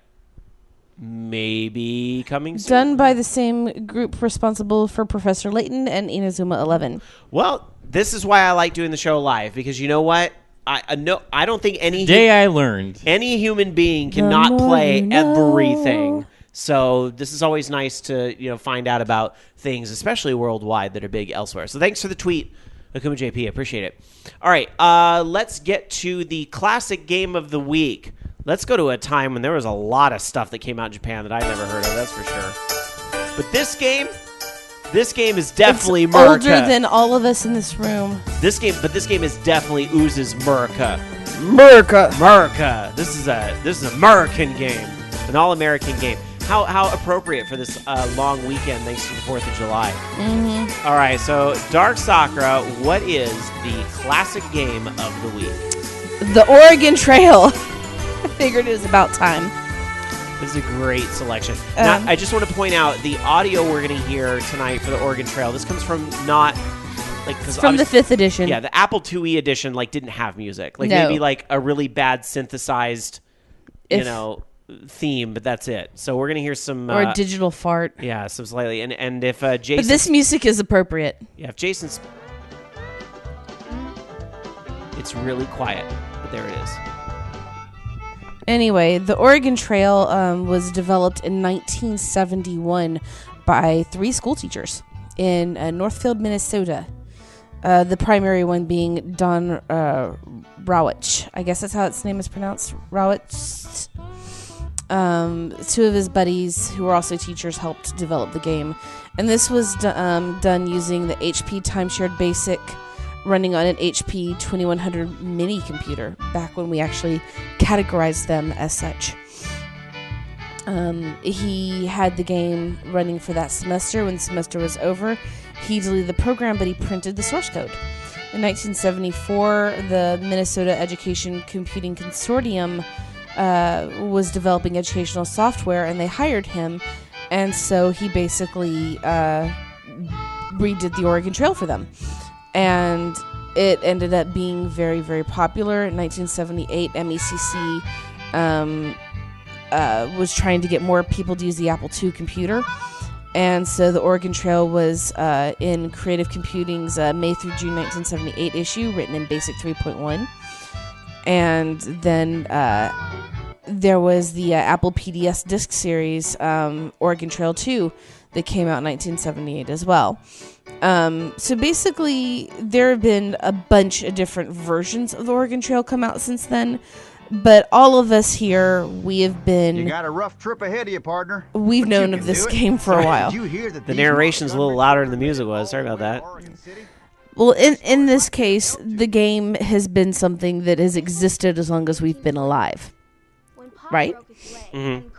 So starting off with other editions outside the 70s versions, there was the 1985 Oregon Trail for Apple II. 1990 had the Oregon Trail Classic Edition for Macintosh. There was Oregon Trail Deluxe 1992 for DOS and Macintosh. 1993 through 96, Oregon Trail version 1.2 for Windows. 1996, Oregon Trail 2 for Windows. 97, Oregon Trail 3rd Edition. Then we had 4th, 5th. There was a DSi where in 2009, Oregon Trail for Wii and 3DS. The Oregon Trail American Seller for iOS and Android. And then in 2012, there was the Oregon Trail for Windows Phone. So what was the big thing that we used to have to do in this game? Apart from fording rivers and whatnot? Shooting buffalo. Shooting buffalo! And only being able to carry 100 pounds back to the wagon. You had to hunt. And basically... I know Loki was the type that tried to shoot up 5,000 pounds of buffalo. And I did. Everything died. In the original version, you had basically no graphics, and you were timed on how fast you could type bang, wham, or pow. And misspelled words were a failed hunt. In the graphical version, you had the little man with his rifle. You could get bison, and they yielded the most food and were the slowest moving. Rabbits and squirrels were fast. You could have deer and elk, and bears, and other bison and other type of animals. But you could, like you said, you can only carry 100 pounds in the early versions of the game. In later versions, as long as there were 2 members of the wagon party, 200 pounds could be carried back. And then later versions, you could actually have different hunting environments. So you could hunt in the snow or the grass. And the overhunting of animals would result in scarcer game. And it would reduce the number of animals that would appear later on in the game. So it did teach a bit of conservatism, you know.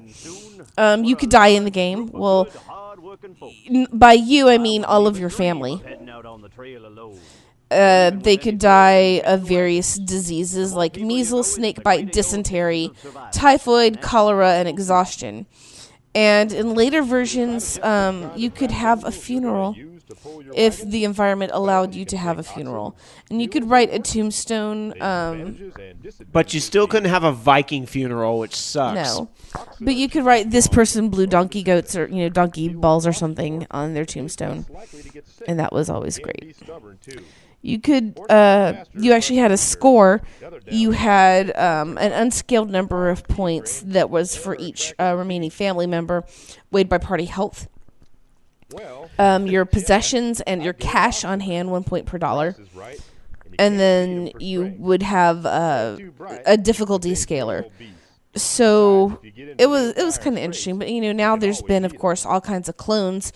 MECC did the Yukon Trail and the Amazon Trail. And, of course, we know You Have Died of Dysentery is on a number of T-shirts and memorabilia. I have a You Have Died of Dysentery shirt. I have to say this real quick, though, because the whole tombstone thing, one of the big features was that not only would you fill out your tombstone, putting like pepperoni and sausage or whatever you want to put on your tombstone, right? That what would happen is that when other people played the game, their wagon would come through and it might say, like, there is a tombstone here. Do you want to stop and look? And you would see, like, the tombstone of whoever had played before you. It was like, that was me versus circa 1983. But then, kids did all sorts of dumb shit, right? So, like, we would be there and we would walk up and we'd say, do you want to see the tombstone? Yes. And it would come up and it would say, teacher name is a fag or whatever it would say there. Because, unfortunately, years ago. It was okay to say those things, but that's what kids did in school. Play the organ trail and write obscene things on the tombstones. There were, of course, all different types of parodies that were done for promotional tools. There was the one that Thule did in Nothing. Rob's going, you sound like Muttley. I'm reading chat. Bit. Okay. Because I find it funny that Act Deft is like, I've never played the Oregon Trail, and then like Misty, shame. Is like Act Deft, dude. Well, and I know she said it with tongue in cheek, but I just laughing because I'm like, well, he's Mexican. Of course, he's never played the Oregon Trail. Well, they didn't play that in school. For other different types of alterations made to the game for marketing, Fallout Boy did the Fallout Boy Trail. So there was Gameloft did the updated version for cell phones for iPod Touch and iPhone, and those have been on the App Store since March 11th, 2009. Various other versions came out, and basically the cell phone version is very similar. But you have 3 different wagons. You have the basic wagon, a prairie schooner, or a Conestoga wagon. And you could be a banker, a carpenter, or a farmer. Of course, there's a Facebook version. Then there's the Oregon Trail. And it was released by the Men Who Wear Many Hats. And it's basically trying to survive the zombie apocalypse. So, there you go. Have you played the Oregon Trail? No. That game's funny. I have not. You have to check that out. So, I think that the version that I found the video for is really funny because you start off as this enthusiastic girl narrating the story, and I'm like, bitch, you're going to die. You're going to be the first to get dysentery or drink the cholera-infested waters. This version that we're looking at here is like one of those classic cheesy 90s CD-ROM games. Like classic. Like I'm expecting the Sim City anchor woman to come up on screen any minute now. Those 90s CD-ROM games were so cheesy bad. I like when people give me links in the chat room that I cannot check on my phone on my iPad. There was also one. It's not the Oregon Trail, but it was it was kind of like a mini game type version of the Oregon Trail that was on Steam. I don't remember the name. That now. might be what they're linking to. It's not the Oregon Trail, but there's one that's pretty funny. It's just like you're just shooting everything throughout the whole thing. Nice, just guns everywhere. I just can't remember what it's called because I have 240 some games in here. All right. We're going to take a break. We're running kind of long tonight, so at least we're giving you a nice big episode here before we take a week off. So we're going to take a break, guys. Super Amazing Wagon Adventure, that's what it was. There you go. We're going to take a break. When we come back, there's plenty more Orange Lounge Radio to come. We've got your calls at 1-877-GAME-OLR or our username on Skype, Orange Lounge Radio. We have the Fugal question of the week and more news. News on things like Oculus, Minecraft, and Magic 2015. We got news on all that and more when we come back after this with more of Orange Lounge Radio. Don't go anywhere.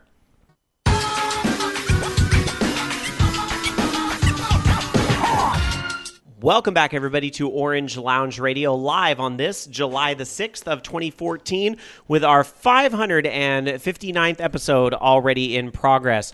We're going to get to some rapid-fire news here shortly. I thought I'd ask, though, Loki, we're not going to be here live next week, so, as we told the listeners earlier, since Dark Soccer and I are going to be at GamerX, I know you mentioned you're going to be in San Francisco with the kids at the aquarium, but what are you going to do with your night off? It's not every week you get a night off here at OLR. It's never really a night off, no, is it? You just have to work at your other job of being a parent, huh? Yeah. I'll probably get dragged to Nellie's parents' house, and then I'll have to entertain Josh, which is a 24/7. Well, I thought you might get to at least play maybe one more video game than you usually would or something. No, I'm still going to be working on shader stuff. I still have to figure out how to exactly implement my... Shane will still be here because he has the whole work thing. He couldn't get out of it for GamerX, so, you could just come over and hang.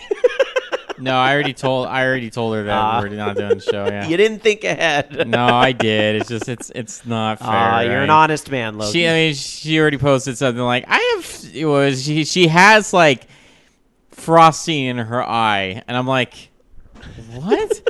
How the hell did you get frosting in your eye? And how is that my fault again? I'm sorry, I don't understand. What are you doing with frosting in the first place? Because I did not realize there was going to be any frosting-related things happening. Now I have a craving for cupcakes. Damn you, Loki. But so I don't know. That's probably what I'm going to be doing. It's just working on. I mean, I probably will end up going to her parents' house. I wish I could stay home. Maybe I can convince her that I could stay home and nap because that would be nice.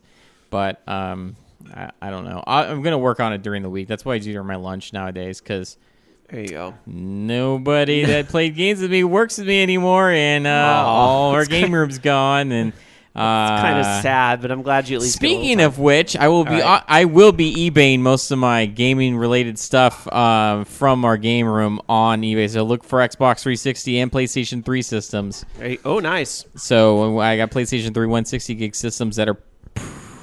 They are pretty much brand new. The box got beat up, and that's it. Ooh, do you have any PS3s that are PS2 compatible? No. Damn.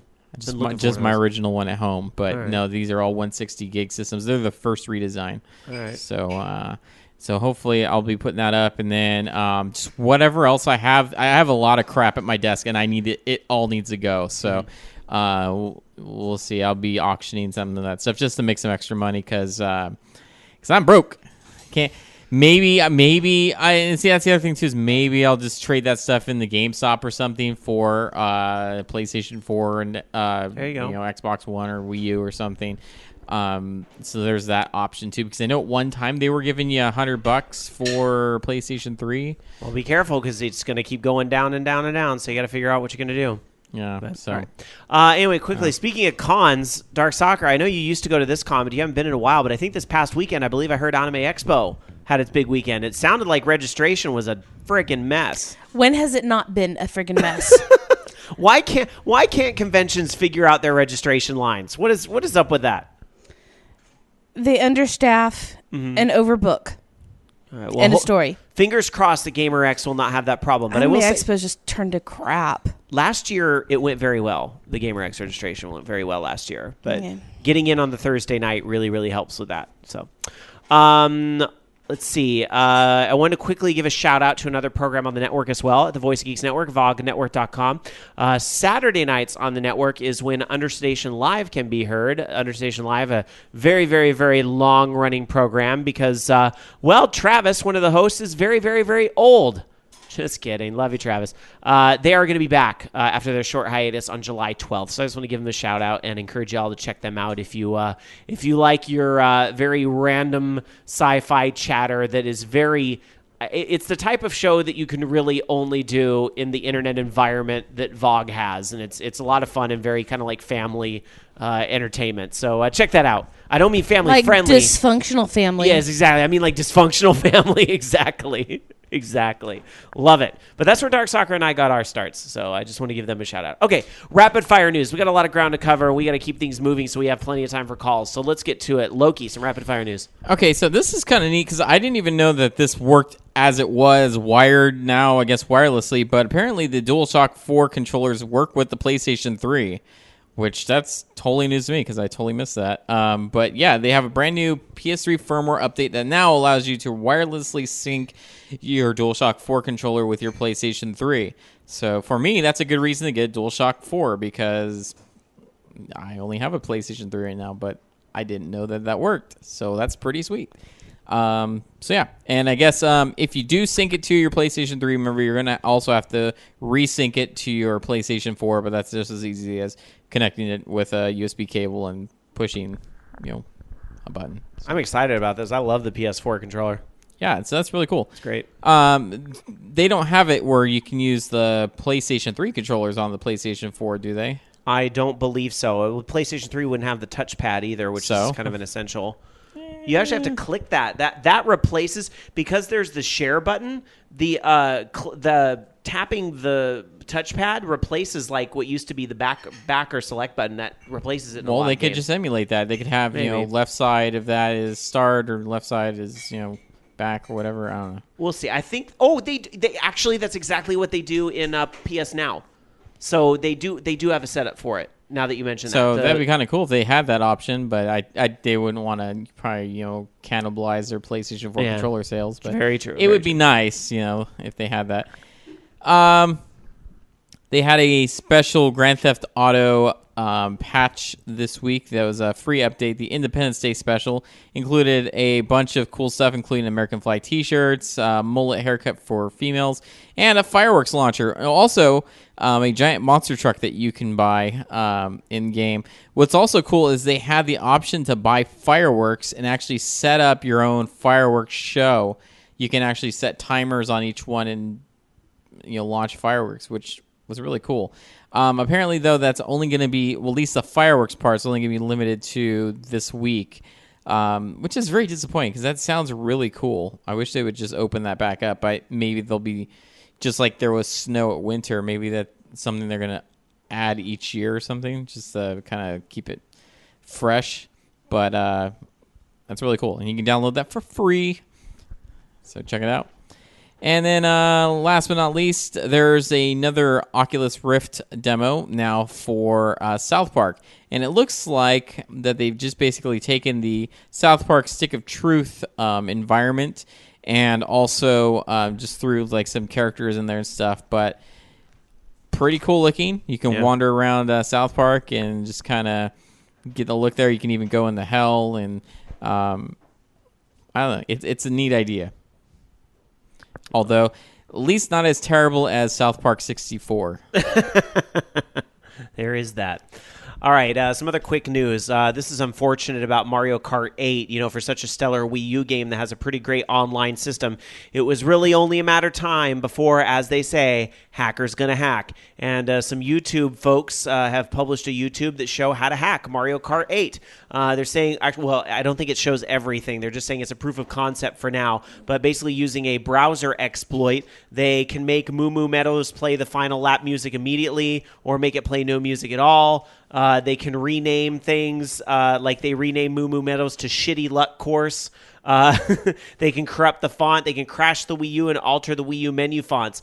Unfortunately, the thing about this is that these exploits could lead to online cheats, and I'm hearing that some of that is being spotted as well, that folks are able to cheat online. Hopefully, Nintendo will patch it and put the ban hammer on this quick. Now that they have a system capable of patching, because the Wii U can't do that for games, hopefully they will clamp that down and fix that up real quick. It's not even with the games, though. It's with the internet browser that's on the Wii U. So, yeah, but they could still patch out the exploit in the game. Yeah. So, all right, and this was mentioned earlier during the release dates, but just to make sure we all know, Q*bert Rebooted is a thing, and that is happening. It's coming out on mobile and Steam.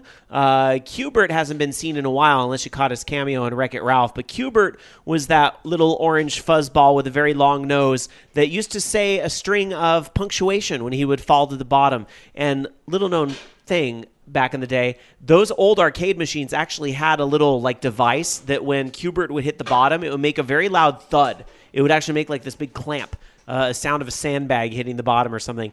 But anyway, and then Q*bert would say a bunch of punctuation, which we all know was just fuck, like what I usually say when I die, really easy, cheaply in a game like that.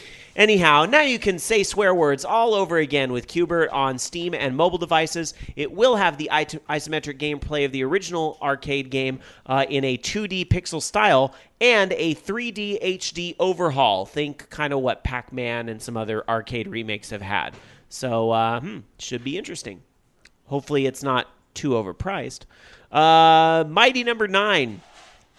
The company that was developing Mighty Number 9, Concept USA, which, as you all know, this is Inafune's pet project that's basically Mega Man without saying Mega Man, right? This is the whole, screw you for not bringing any regular Mega Man games. Here is what we're going to do. Anyway, Concept has announced now a new second PayPal funding campaign to cover new stretch goals for Mighty Number 9. A $100,000 target for English voice acting. The update that concerns this whole drive is that anything collected in this new effort is only going to be used to address new features. The original donation toll is still dedicated to the original game and the first round of stretch goals, which I it's very interesting that English voice acting was not considered in the original, but I suppose usually the English voice acting turns out terrible anyway, so not always. Anyhow, you can do that on PayPal. A $23 pre-order will basically be a digital pre-order, but there are other bonuses as well. There's also a animated series coming out of this. There's lots and lots and lots of new stretch goals. So there you go. Darkstalker. We have some stuff. What's coming up for one thing is that Namco Bandai has going to be doing a racing game called Project Cars that's actually done by Slightly Mad Studios. It's going to be for Xbox One, PS4, PC, and Steam OS, and it's supposed to also this is the same group that did Need for Speed Shift. So hopefully we should see this before too long. And it's also going to be one of the first Morpheus games that come out. One of my stories didn't load. There's also a Kickstarted game as well. And there was supposed to be a Wii U version as well of that. Should be interesting because it looks fantastic. And the fact that they finally got a publisher, because I know for a while there they didn't have anybody. Pretty exciting to see something like that come out, since it looks to be the same caliber of like a Gran Turismo or Forza. Other good news, actually, this is that Shovel Knight is going to have butt mode. Yeah. Basically, will it friend your butt? Yeah, well, basically, if you enter WSWWAEAW as your name, then you all mentions for a bunch of recurring words, shovel, knight, health, magic are replaced with butt. So, and this is, I think, supposed to be on all the versions. So, like, of all heroes, none shown broader than butt, and shield butt. Butts. That's funny. Yeah. LOL butts. Was that other thing able to come up? If not, I'll jump in here. No, it brought up a story from last week. All right, let me, I'll jump in here real quick and mention, because I definitely want to give a shout out to good news and gamers doing good. And I know we have a lot of fans of these summer games. Oh, that was covered last week, I think. I think we talked about that it was going on, but we didn't talk about their final tally for this. So, but I've got the story up then. Oh, okay, go for it. I just thought it was old. No. So basically, the Summer Games Done Quick gaming marathon raised over $700,000 for Doctors Without Borders last week. So very good for them. That basically means that a combined total of more than $2.75 million were raised for charities. All right. And oh well if we covered that twice, because that's a good thing. It's good to cover it. Yeah, that's right. All right, let's see. And there will be a matter of time before the Winter Games, or the official Awesome Games Done Quick, happens. And then we'll cover that one 3 times, just to make up for it. All right. By the way, Rob? Huh? Butts. LOL, butts. Let's go to the Foogle question of the week. You take Facebook, you take Google, plus you slam those words together, you get Foogle. It's Radio Control.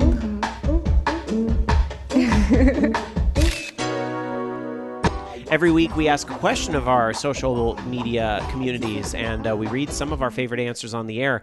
And this week we asked, have you seen this whole story about the Denny's and Atari thing? And be honest, has there been any of these video game commercials that you've actually enjoyed as a sort of guilty pleasure? Be honest, we won't judge you, even if it's Yaris. And then I put a little footnote, we actually might judge you a little bit for Yaris. So let's see, what commercial-sponsored games will our fans admit to actually liking a little bit? And starting right off, Tech 2030 says, a little ashamed to admit I actually like the Yaris video game on Xbox 360. It was simple but addictive. Covers head with paper bag. And you should feel ashamed. Yeah, well, that look of silence is you being judged right now. Thank you for your honesty. I appreciate it. All right. Let's see. Becky M. replies and said, my guilty pleasure is Yo Noid, the Nintendo game that featured the Noid character from Domino's Pizza commercials. Fabrice A. replies and said, the Doritos games on Xbox Live were amazing. Dark Tetsuya says, I still have Sneak King on the Xbox, which was fun, albeit creepy as heck. Though I think my favorite of these was Spot on the NES, a puzzle or board game starring the old 7-Up mascot. I think you did that for a classic game of the week. Cool Spot was awesome, and Sneak King, the only game I can think of that actually was a hybrid game that both the Xbox and Xbox 360 versions were on the same disc. That's and you right. played in both systems. Why they didn't do that more often, especially with some of those games that were pretty close to each other, is beyond me. Let's see. Critical Myth also agreeing Sneak King was hilarious, especially when you realize that the king was an Uber stalker and that was supposed to be, quote, good advertising. Renee replies and says, not just Yo Noid and the Domino's tie-in, but I also enjoyed McKids. Hell of a platformer despite the obvious tie-in. Andy R says, MotorStorm RC on the Vita comes to mind. I'd forgot about this one. That was like Iron Man off-road racing from the pizza parlors back in the day. That game was cool. Andy R also says the game wasn't great, but it was free in the U.S. thanks to the advertisement promotion, which is a price I can get behind. Burr says Cool Spot was actually a pretty decent platformer with impressive graphics for its time. I really enjoyed playing through that one on my Amiga 500. Osfer says, remember when Burger King gave us a code to let us unlock memories for DDR Extreme on the PlayStation 2 US version? It was a while after the game's release, too. That's right. That was like a year after the game was out. It was crazy. Yeah, it was one of those things where they knew that the song was in there, but it was locked, and they thought it was just like, oh, this is just something that they left on there, but they didn't really, utilize it. Yeah. And then come to find out, oh, there is actually a locked code there. Yep. Nemesis 47 replied and said there was the Ronald McDonald game on the Sega Genesis, which was enjoyable, and also Sonic 3 Fruit Roll-Ups, anyone? Degenerate Johnny says, to be completely honest, the one commercial game I keep close to my heart is the 7-Up Spot game for the Sega Genesis. To this day, it still ranks as one of the most enjoyable platformers I've ever played. By the way, where is that little guy? That's a good question. Whatever happened to Spot? I guess all the best advertising, things go away after a while. Though it'll come back in 20 years. It's just like no one remembers the California Raisins, and they had, that game too. I will always remember the Where's the Beef lady. I mean, I understand she probably died or something, but a long time ago. Yeah, but where's the beef? She was wondering where the beef was because only the beef would have saved her life. The beef, unfortunately, contained the cure for her illness, and she never found it, so she died. All right, Hitstun says, Yo Noid was random and bad, and I loved it. Everyone and everything are trying to kill the Domino's Pizza mascot or make him lose a card game. The game requires throwing a yo-yo at random places to find invisible items that you needed to survive. It wouldn't have been nearly as interesting if it starred a masked ninja with a bird.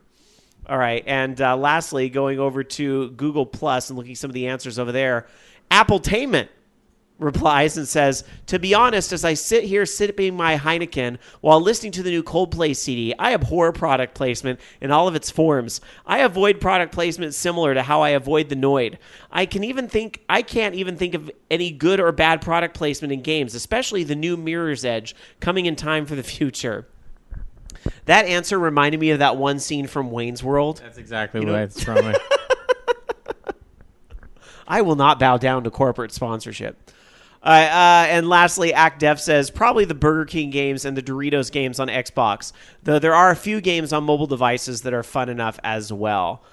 Quickly, going around the room, any commercial-based games that you enjoyed?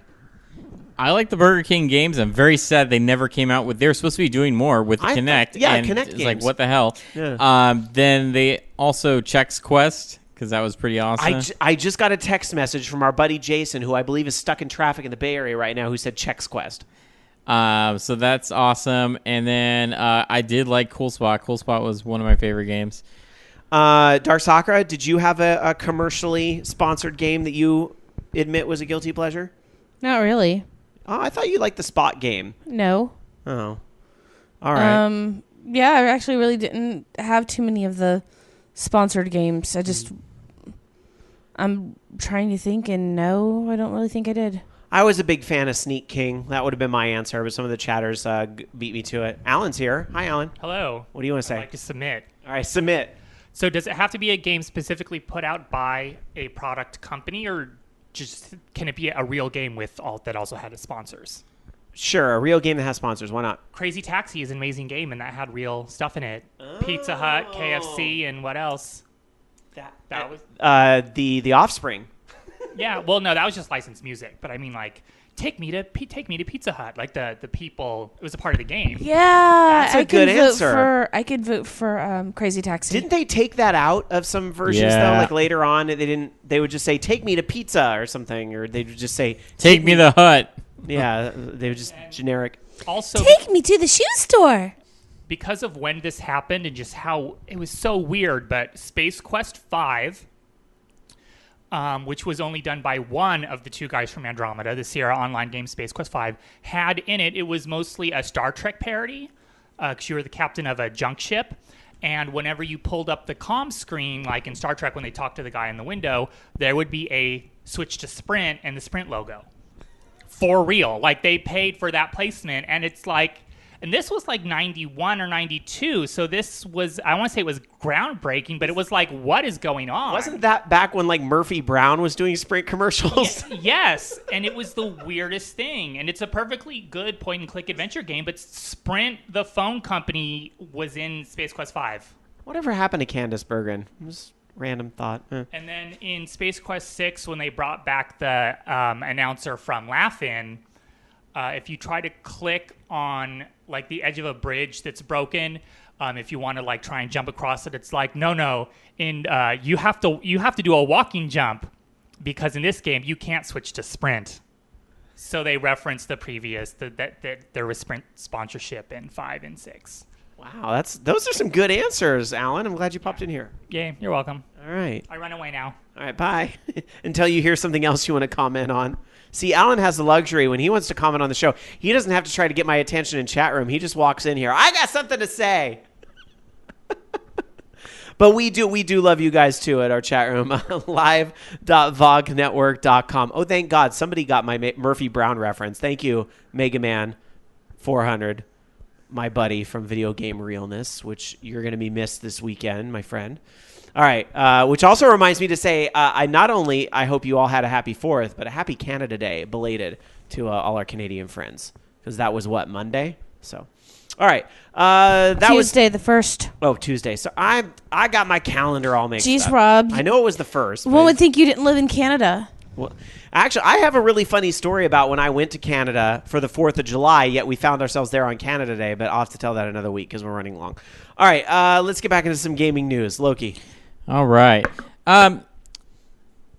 So the Oculus, they, of course, have been sending out dev kits, and, there's dev kit 2 coming right around the corner. In fact, I think they started shipping that. But they had to suspend sales of dev kit 2 actually to China. The reason being is that they've had an extreme reseller purchasing problem in China. And so they're just flipping the product over there to make a quick buck. And they basically saying, we need to make sure that we're doing what we can to make sure that resellers that are looking to flip our product for profit are not taking stock away from legitimate developer purchases globally.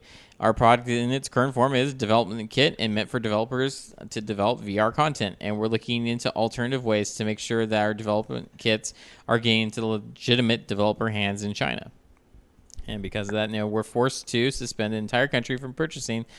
I'll let you put 2 and 2 together. So, I don't know. In other words, we're going to make sure that Bobby Blackwolf's Oculus development kit does not end up in China on a shady street corner. It is kind of lame that they're doing that. That sucks for the legit people, but piracy is crazy in other countries. Well, there's even people like just legit just reselling the original kits, and I'm sure a lot more are going to be doing that now that the dev kit 2 is coming out, but I'm sure there's going to be a lot of people just even all over the country buying that stuff, but not in bulk, I think. That's a good question. Hey, Bobby, I know he's in our chat room because Bobby's commenting on this saying they haven't started shipping yet. I'm in the first batch. This is a good question for Bobby. What are you going to do with your dev kit 1 when you get dev kit 2? I don't know. But Bobby's also the type. He's probably keeping it. He's like, I'm going to have them both. But I'd be curious what a lot of people out there are doing with their dev kit 1s. I wonder if those are the things that are going to end up, it's like how, like the biggest buyers of like used iPhones are people in other countries where they don't have iPhones officially, So I wonder if it would be kind of fun to have one just to mess around with. But, yeah. I mean, I don't know. I don't want to spend that kind of money yet. Yeah, you have to finish your 2D game first before you can start on your. It's technically in 3D. Okay. You have to finish that first before you get to your. He says he's keeping it. He said that in chat. He's keeping Yeah. it. All right. I had a feeling, knowing Bobby, he likes to demo that stuff too, so he would get used to having 2 of them. But I bet there's a lot of people out there that are going to unload their dev kit ones. So, all right. Going back to some more news, and I know this is a game that Loki loves a lot, although I don't know if you play this version of it, Minecraft Pocket Edition. I have Pocket Edition. Yeah. I just don't play it. Pocket Edition is, of course, the one that's on the iOS and Android, and I think they have it in some other places too. Did the Ouya get the Pocket Edition? No, they advertised that they were going to be getting that, but they never did. Oh, they never did. All right.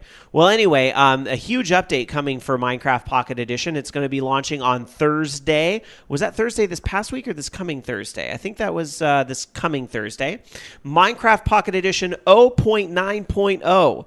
And this version will feature infinite worlds. That's a big one. Caves. New blocks and items, including monster eggs and huge mushroom blocks. Wolves, where you can tame a loyal companion. Loads of new flowers. New mobs, including endermen and mushrooms. New biomes from the PC version. Mesas, jungles, swamps, and extreme hills. Abandoned mine shafts, villages, and other cool places. Again, that sounds like it's from PC. An interaction button, so you'll never accidentally punch a sheep again. And there'll be a new feature generation, including lakes, vines, and monster rooms. And, of course, the ever-popular bug fixes. So if you are... and this thing still sells like crazy on the iOS, like the iTunes store. Yeah, it's good that they're getting it up to that same level now. And, I mean, if you buy one of these, Google TV, the Android TV, or... I think you can sideload in Ouya, but the version that they had available didn't have controller support, so that's why I could never get it to work. Although that was supposed to be coming, so I don't know if that has been added in there at some point. I hope it does, because I can't play that game on the touchscreen. It's not fun at all. Yeah, and I they can't did. either. They had a version with controller support for the what was it, the Xperia Play, but they never ported that stuff over to the regular Pocket Edition, which is kind of lame. Are they still planning on the whole PlayStation 4 version will bring in the PlayStation 3 worlds? And all Yeah, that? they're still doing that. They just haven't released the play. Or have they released the PlayStation? They've released the PlayStation 4. No, I believe it's on deck for July or August. So I think it's... Excuse me, hiccup. It's soon. It's around the corner. Yeah, because they're going to have the Vita version coming out also, and the Xbox One version. I'm sure they're going to have disc-based versions for all those as well. I'm interested to see what they do with it. It's been so long since I played Minecraft, and I feel bad about it because I'm still paying for the server, and it's just like... I understand. You got other things you got to do. Well, it's just like, it's hard to get people playing all the time. If I opened it up publicly, maybe, but then you have to maintain. Then it you a have lot to deal more. with trolls and who knows what. There's ways around that, but it's just, it's tough. All right. Well, let's move on with some more news. Dark Sakura. Well, we do actually have more news. Isn't that great? Yay. And this one has to do with Magic 2015, as in Magic the Gathering. Oh, Raginator will be happy. Which is why I picked this. Basically, Wizards of the Coast is getting together with 14 different video game special people to do Magic 2015 Duels of the Planeswalker and Magic 2015 Core. These are going to be cards that are done by George Fan, as in Plants vs. Zombies, Notch, Rob Pardo, World of Warcraft, Richard Garriott for Ultima, a few others. So they're going to be doing these card designs, and there's going to be Spirit Bonds by Justin Gary, Wall of Essence by Isaiah Cartwright, Chasm Skulker by Mike Newman, Master of Predicaments. There's basically a bunch of them on here. My favorite is Goblin Kaboomist, because I used to have a Goblin deck, and that makes me laugh. Sorry, this whole story is making me snicker because I realized we just had a missed opportunity to do a list here with card I would put in Magic 2015. Maybe in a future week. Because I was thinking, they have all these celebrity designers, but I don't see Dark Sakura doing a card for Magic 2015. But Mox Prism. What if she could? Tap to win the game. Bored. Yeah. Tap to win game. Bored. Wouldn't that be what the notch card would do? Is you tap this card to throw all the cards up in the air and quit? Table. Flip card to win game. Or to be done, at least. All right. Going to the chat room over at live.vognetwork.com. Dark Tetsuya says, I saw Richard Garriott's card. It even references the Avatar from the Ultima series. Well, that's pretty cool. I like those little references to classic gaming's past, especially a series as legendary as Ultima. All right, Loki. Oh, thank God. Ubisoft has managed to come out victorious against a patent lawsuit against them for Uplay. Apparently, a company that held the patent, Digital Reg of Texas, which I'm trying to see what the patent actually was called, because it's always something very generic. I guess, was it remotely tracking access to software after distribution, post-distribution security, and other typical functions of digital rights management software. Of course, they had various, numerous reasons, among them that, I guess an agreement between Digital Reg and Valve covering third-party use of DRM or something. Anyway, whatever. I'm just sad that it did actually end up going through, because now Uplay's got to still be there. And Uplay sucks. They do really try to shove that Uplay thing down people's throats. Stop trying to make it work. No one wants Uplay. It's not the worst thing in the world, actually. I like the fact that it kind of has the synergy between all the different games. But the problem that ends up happening is that then every company wants that, and things get so fragmented. It's like what's starting to happen to Netflix. Everybody's pulling their crap off Netflix because HBO wants to do their own thing, and these other companies want to do their own thing. And it's like when things get super fragmented, then it's just like, oh, fuck this. This isn't worth it anymore. I'm not going to sign up here.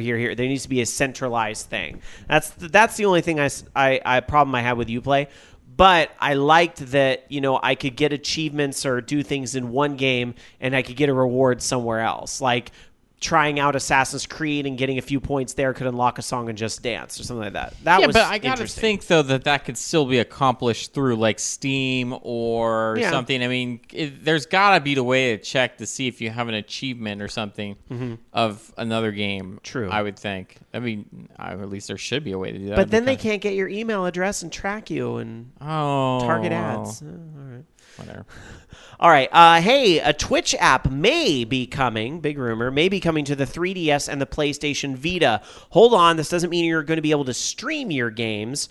But in a recent interview, the COO of Twitch, Kevin Lin, said that the company would like to bring the Twitch application to the 3DS and PlayStation Vita. However, it would only be for viewing. This, by the way, following comments from Reggie Fils-Aimé at E3 that Twitch wouldn't come to the Wii U because they don't think that streaming 30 minutes of gameplay by itself is a lot of fun. So it's because the Wii U can't handle it, which we all know is really the case. And the Wii U can't handle it, and he can't come up there and say, "Yeah, we'd love to do that, but our system's underpowered and we can't handle that."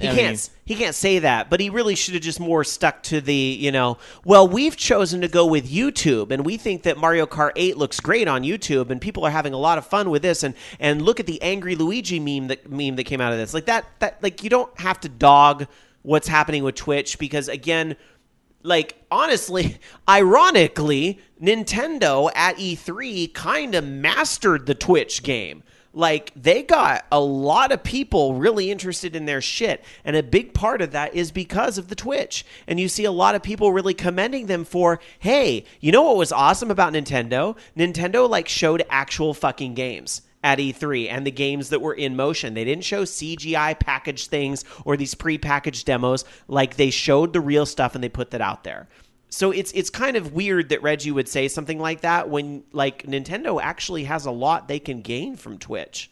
But I understand if the Wii U technologically can't stream the whole Twitch thing like the Xbox 360 and the Xbox One can, well, let's focus on what it can do. The Mario Kart 8 stuff on YouTube was pretty cool. And it surprised the hell out of me, honestly. You guys all know, when I first talked about Mario Kart 8, I was like, welcome to online Nintendo, and it is good. Very, very good. So, all right. Anyway,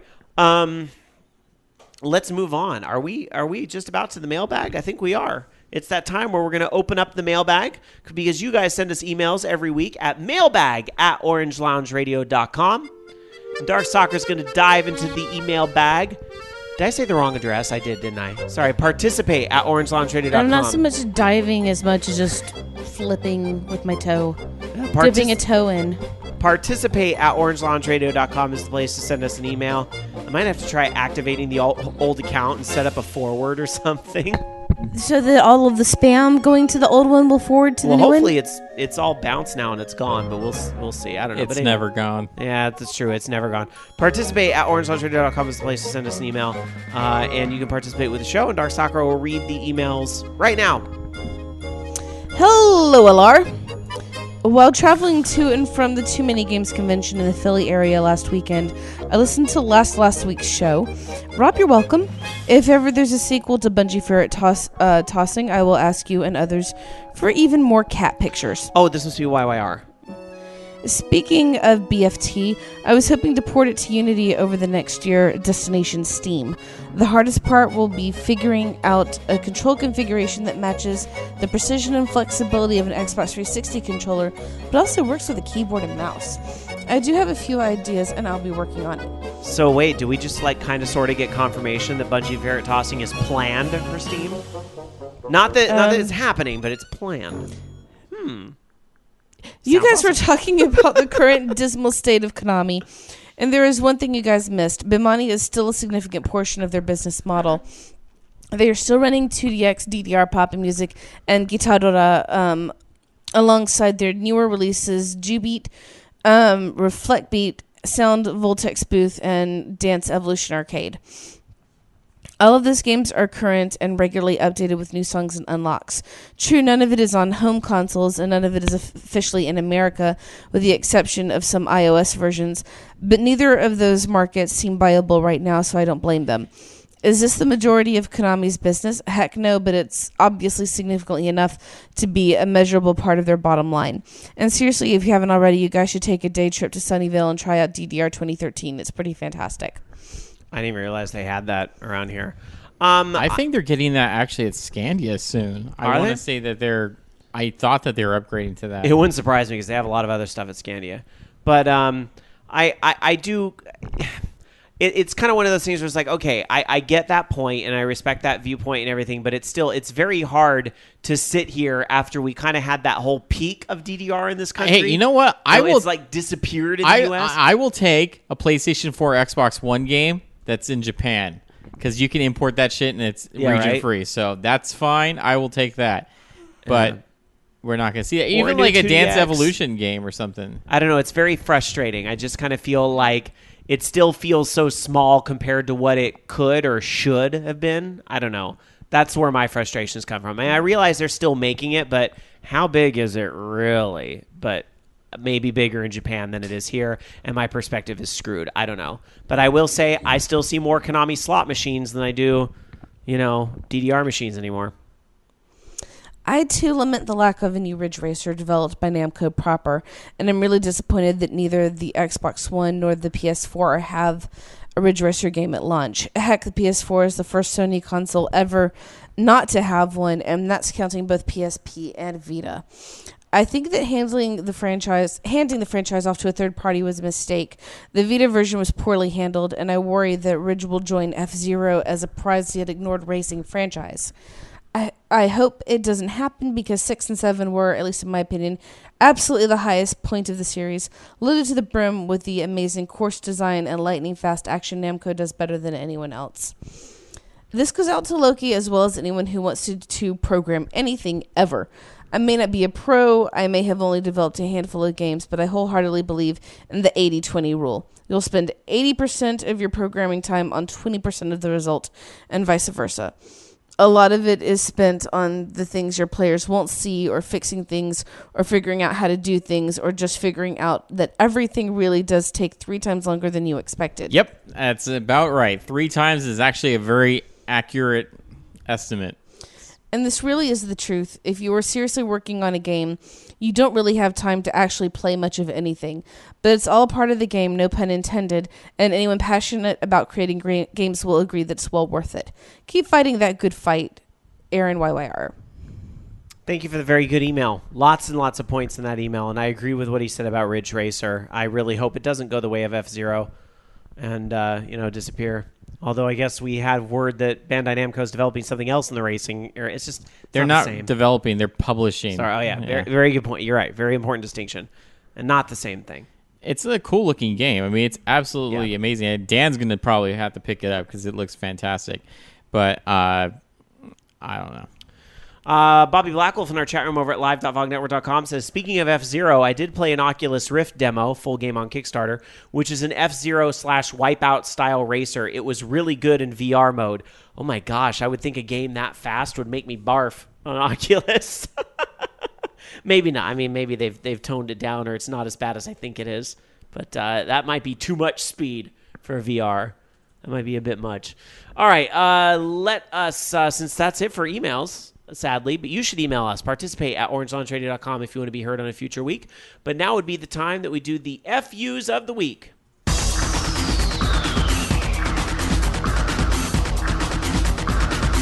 this is bad. Here is justice. Here is punishment. This is fucked up. FU to last minute prop making for cosplays and aerosol paint. I've been there, but it was costuming for stage shows, so I feel your pain. FU to the fact that I don't have any cosplay at all for GamerX. I'm going to be so uncool. I really need to fix that for Dragon Con, but FU to the fact that I'll probably need to lose about 20 pounds first. And FU, my real FU I wanted to do is FU to the fact that I slept wrong on my back or something earlier this week, and my back has been hurting for a week straight. It's getting better, but it's just one of those oh, it hurts. It keeps me like somebody's poking me. Poke. Stop it. You're annoying. Stop poking me. Loki. Just FU to being tired, because even when I slept today, it just made me more tired. Now's a great time to start drinking coffee. Oh, yeah, you got Red Bull. All right, yeah, that's right. You don't fuck around. All right. Still doesn't help, huh? I wouldn't be conscious if it wasn't for that. So, yeah, it does help. All right. Just a few more stories for you guys, and then we're going to take your calls at 1-877-GAME-OLR, our username on Skype, Orange Lounge Radio. If you do want to call, I'm going to warn you, I'm not going to have it open for very, very long, so don't be shy. Make sure you get through. But first, we still have two stories before we get there, so Loki. So, when would you think they would announce or reveal the new Doom game? Well, everyone thought QuakeCon, and yeah, it's going to be at QuakeCon. So, July 17th, you'll get the first look at Doom, and yeah. Is this like Doom Reboot? This is the brand new Doom game. Yeah, it's the one that they had the beta test for in Wolfenstein New Order. Yeah. Oh, right. I didn't pick up that game, so. So yeah, cool. I mean, I don't know. Hard to say much more until we actually see it, right? I mean, yeah, Doom is going to be Doom. So, I'm curious to see who's actually doing it, if it's actually id Software or if they're kind of outsourcing it like they did with Wolfenstein New Order, because Wolfenstein New Order I hear is pretty good. Yeah. So it'd be interesting to kind of see what it looks like. All right. Well, it's a classic series that we've been waiting for a new title in for a very long time. There hasn't been one since. This would be Doom 4, right? So Doom 3 was Xbox era, right? Because I remember owning that on Xbox. So yeah, it's Xbox, PC, and then they did the HD remasters of those. Yeah. So it's been a while. I don't know. All right. Well, I think this. Hopefully, it's not as terrible as Quake 4, because Quake 4 not so good. This is very interesting because there's a game on Ouya called Chess 2.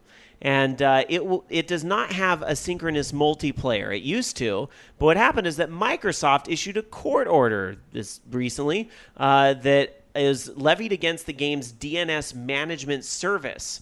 This is interesting. Microsoft apparently seized 22 of the domains from this no IP DNS service that Chess 2 ran because there was evidence of malware creators distributing harmful software from the subdomains. Yeah, I think it's just they are just caught in the collateral damage of that. It wasn't necessarily. Oh yeah, I'm not saying Chess 2 is the cause of this, but because of what's going on over here, Chess 2 got impacted with this. So very interesting. But just in case you didn't know, Microsoft does have a cybercrime division, and they do work with law enforcement when there's like botnet-driven internet attacks that happen. So yeah, Chess 2 did come out for the Ouya in January. It is scheduled for a release on the iPad and PC versions via Steam. No word if this is going to set it back at all, if they're going to have to figure something out there. So we'll see what happens with Chess 2 and if they can get it back online. Now, here's my question about Chess 2. Is it just chess, or do they like actually like change things? I think there's some like tweaks to it. I looked at it briefly, but I think there's actually tweaks to it that change the way it's played. Very interesting. Tiger Claw in chat says, I use the No IP service. They have a free domain service. Well, you might want to look into this. This might be this is a little bit alarming, but I guess the CEO of No IP says, quote, "We have been throwing everything we have at getting you back online with the least possible delay. For legal reasons, we have been restricted from reaching out to you, but we simply cannot stay quiet any longer. We are very close to a resolution, and we'll update you with more information as soon as we can." So like Chess 2, the sequel is what it's called. It says, compared to Chess 2 relies much less on memorizing openings and more on positional play. There are fewer draws, and the asymmetric gameplay with multiple matchups keeps the game fresh and interesting. That's kind of cool that somebody, although part of this kind of reminds me of, what was that movie? It was this really cheesy comedy where they were putting on Hamlet 2, where the guy was like... It's called Hamlet 2. Oh, was that... Oh, the movie was called Hamlet 2. Okay. Yeah. I'm just thinking of not Demolition Man, Last Action Hero. And Hamlet's taking out the trash. Not to be... Hamlet 2 was one of those like really stupid funny movies where they had like Rock Me Sexy Jesus and all this. I don't even remember like why Jesus was in Hamlet, but he was. Anyway. All right. 1-877-GAME-OLR, or our username on Skype, Orange Lounge Radio. Wasn't that the Skype line is movie? open now. Wasn't that a different movie though? No, Rock Me Sexy Jesus was Hamlet 2. Was it? Mm-hmm. It was. And like Elizabeth Shue was in it playing herself. It was so random. Like I don't even think it was released in theaters. It was like direct to DVD. Anyway, we're talking way too much about this old ass movie that nobody's seen. 1-877-GAME-OLR, our username on Skype, Orange Lounge Radio. If you want to give us a call and talk about practically anything we've talked about tonight. I was in Hamlet too. Yeah, okay. All right, I told you. All right. Yeah, I'm like reading the synopsis here real quick. I think it was actually in theaters because they have the theatrical release poster on here. Yeah, so it must have been an art movie. I think so. Yeah, it's about. I guess they're saying that it's seeking to inspire his students. Dana undertakes to write and produce an original play, a sequel to Hamlet featuring time travel to avoid the deaths of the characters, and more controversial content, including the introduction as Jesus Christ as one of the characters, and complete song and dance number called Rock Me Sexy Jesus. All right, look, I don't care about Hamlet 2 anymore. I care about the callers, and we got a call coming in. Hi, you're on Orange Lounge Radio. Who's this? Hello, you're on Orange... guys, it's Nemesis 47. How y'all doing today? There you are. Hi, I'm good. How are you? I'm good, man. Just went to Denver Comic-Con like some weeks ago. It was a hell of a funny convention. Oh, the Denver Comic-Con, the one that I think Jason had to miss because he was driving. You had a good time?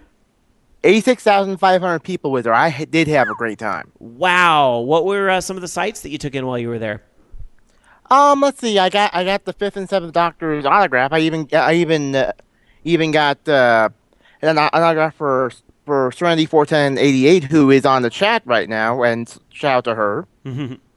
And she actually got to talk to the 5th Doctor, and she was fangirling out. Oh, my Lord. Yeah, Dr. Seven was at Dragon Con and was at the same award ceremony that some of us were presenting at VOG. And, yeah, he was really funny, great guy. I think one of his podcasts won an award, actually. Really? Yeah. Or something he was involved with. Sorry, I don't remember all the details. But, yeah, very cool. Yep. And speaking of Serenity 41088, I'm actually going to be seeing her in a couple of weeks at another con called Glass City Con over in Toledo, Ohio. Yes, I'm going to be traveling all the way to Toledo from Colorado all the way to Toledo to see her. Wow, that's quite... Wait, are you in Colorado? Yes, I am. So you're going all the way to Ohio from Colorado. That's quite a drive. Yeah. Actually, I'm going to be taking the Greyhound. All right, good luck. There can be some scary things that happen on those buses. It's fine. I'll handle myself really well. There you go. There you go. So Denver Comic Con, what kind of, like, since it is a video game show, what kind of gaming are you doing at these cons, if any? They actually had well, here's the thing. One of the local game leagues here called the Colorado Cutthroat Connection. Mm-hmm. They had the Destiny Alpha available there, and it is a pretty sweet game on the PS4. Oh, right, because that was the weekend, like, because that whole con happened right after E3, so they got their hands on that and had it available for everyone to play. That's smart, because it was only up for a limited time. Yep, I actually got to play it, though. It's actually a mixture of Halo meets Borderlands 2, so to speak. Minus the Cortana crap, of course. I noticed the Borderlands, so that surprised me because I was expecting Destiny to just kind of like be another Halo type of game, but yeah, definitely I felt some of that Borderlands influence in it. So I'm excited to see what the final product is like. But even the alpha, I got killed in the alpha way too easy. I got killed like a couple times though, but it's pretty damn good game. Yeah, but they had like Mario Kart. They had some other game, plus they had LARPing there too, of course. All right. Lastly, I'll ask you this: was there any video game cosplay worth mentioning?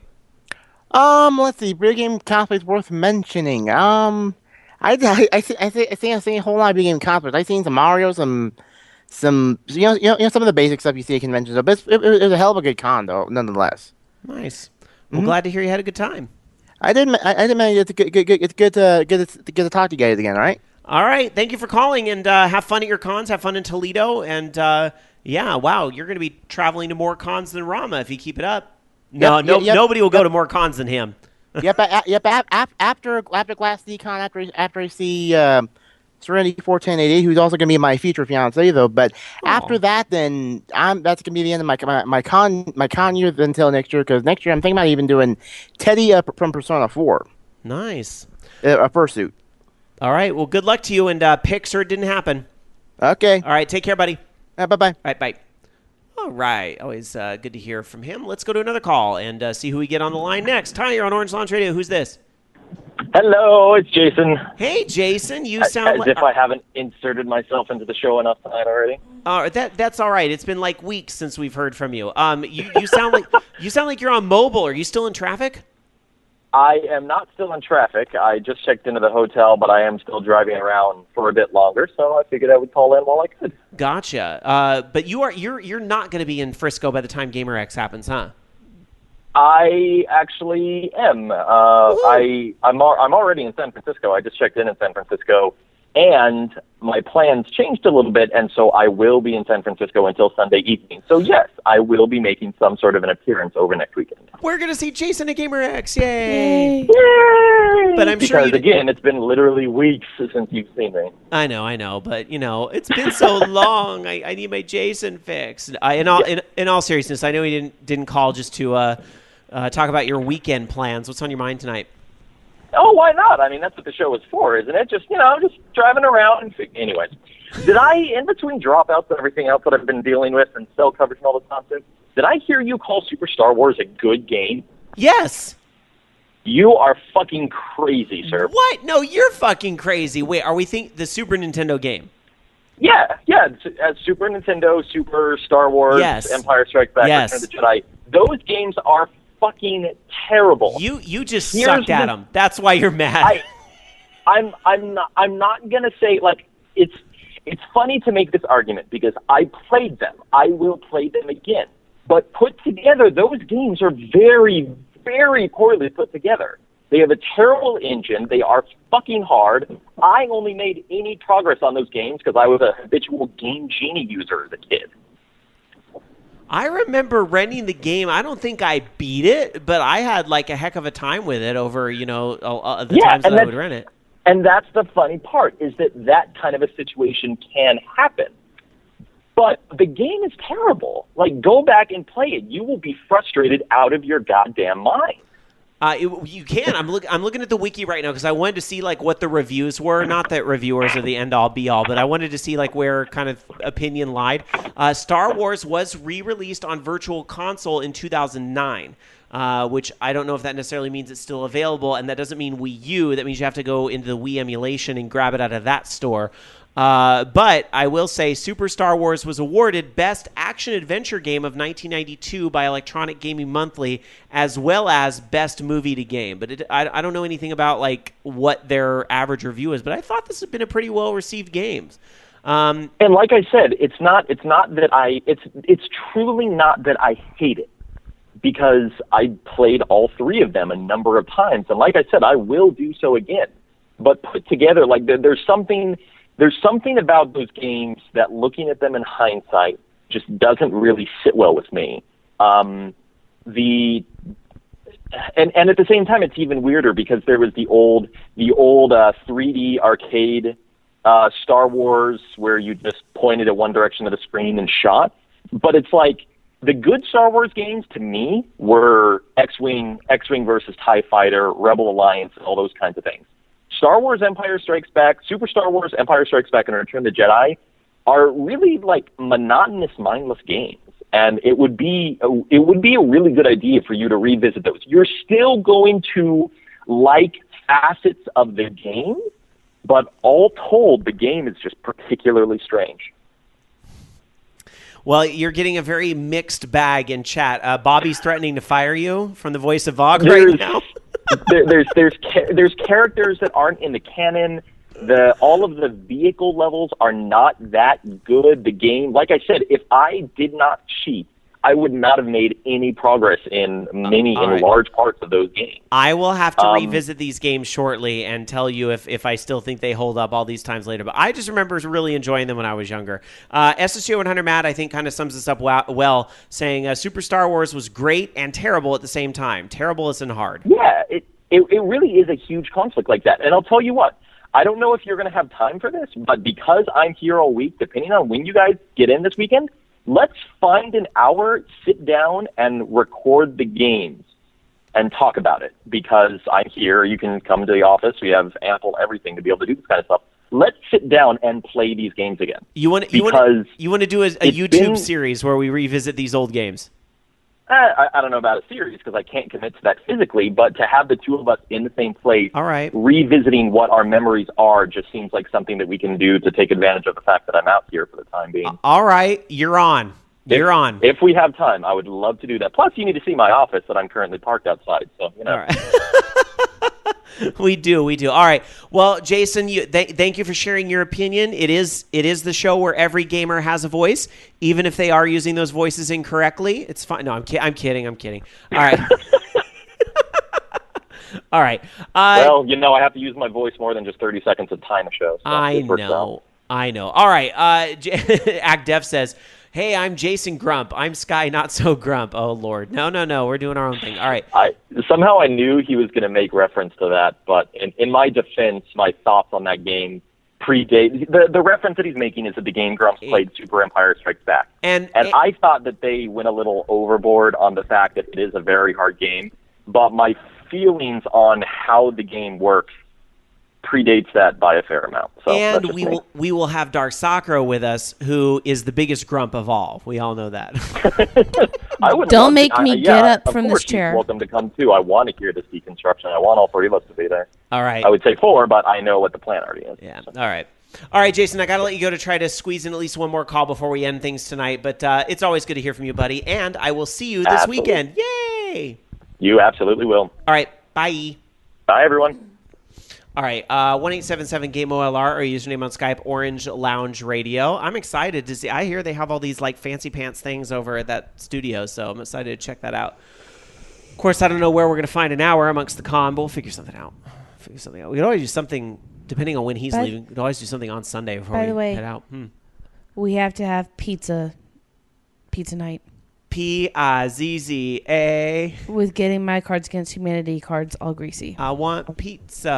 I want another call. We got another call coming in. Hi, you're on Orange Lounge Radio. Who's this? It's the residential convention whore, Ronma. I know it is. Wait, hold on. I have to finish up one quick thought. I just realized I can say this. Oh, wait, no, I can't. Never mind. I can't say this. Never mind.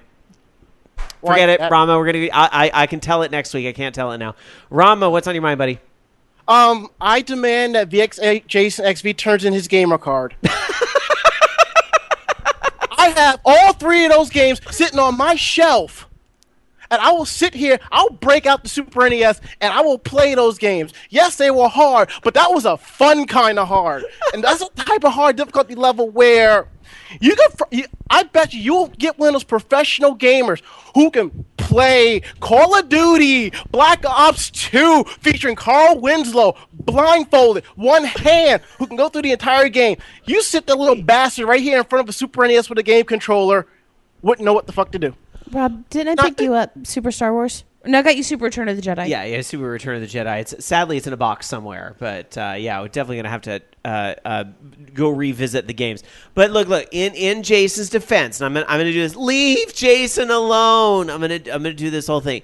There's always some game that everybody seems to like that sometimes we just don't get. Like for me, for the longest time, that was Minecraft. Like I'm readily admit, like all these people like going gaga over Minecraft, and I was like, what's so fucking great about Minecraft? Of course, then I kind of gave it a second look, and I finally understood. But you know, I understood what he was saying is that, you know, he's not dogging on the games for the present. It's you know, the difficulty was so crazy that a lot of people didn't even really get to see the entire games.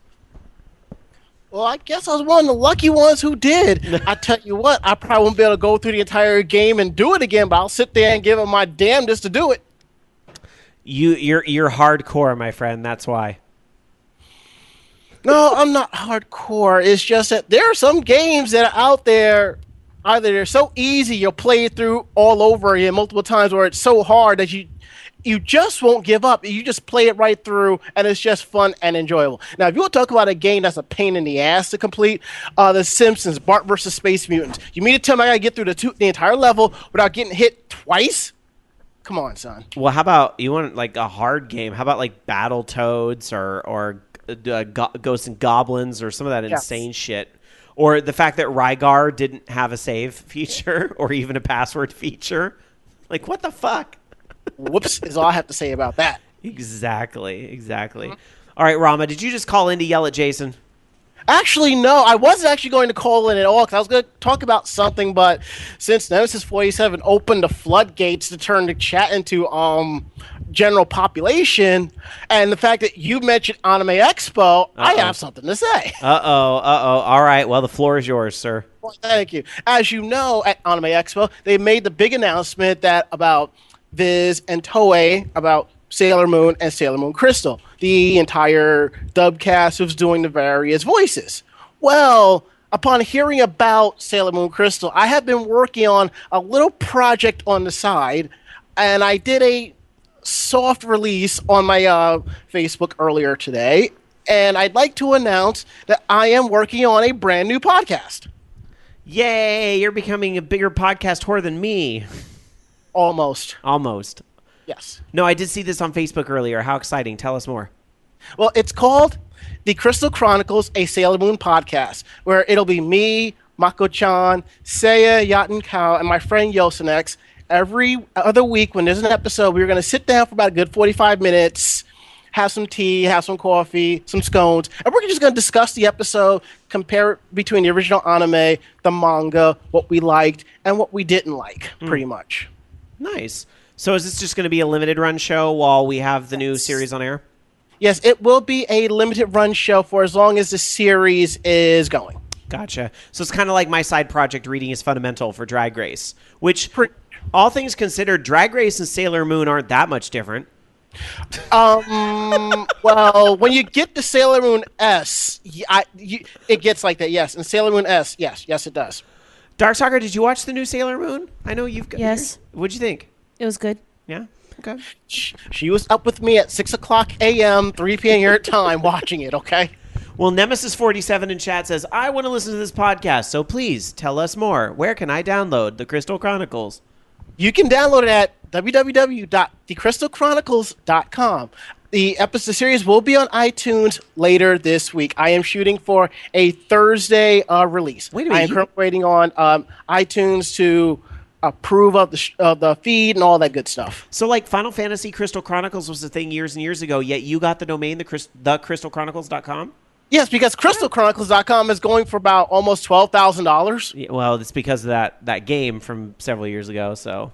Yeah, and I've already put the disclaimer that we're not affiliated, but if they come after me with a Buster Sword, I have no problems changing the domain and changing what I have to do in order to keep it going. I'm sure you'll be fine. It's a fan podcast to Sailor Moon. It can do nothing but good stuff for them. I'm hearing a lot of the positive stuff. I will admit, I just don't watch as much anime as a lot of my friends do. And Sailor Moon, I've seen a little bit of it, but I haven't watched a whole lot of it. But I'm hearing so much good stuff about this new one. I think I might have to check it out.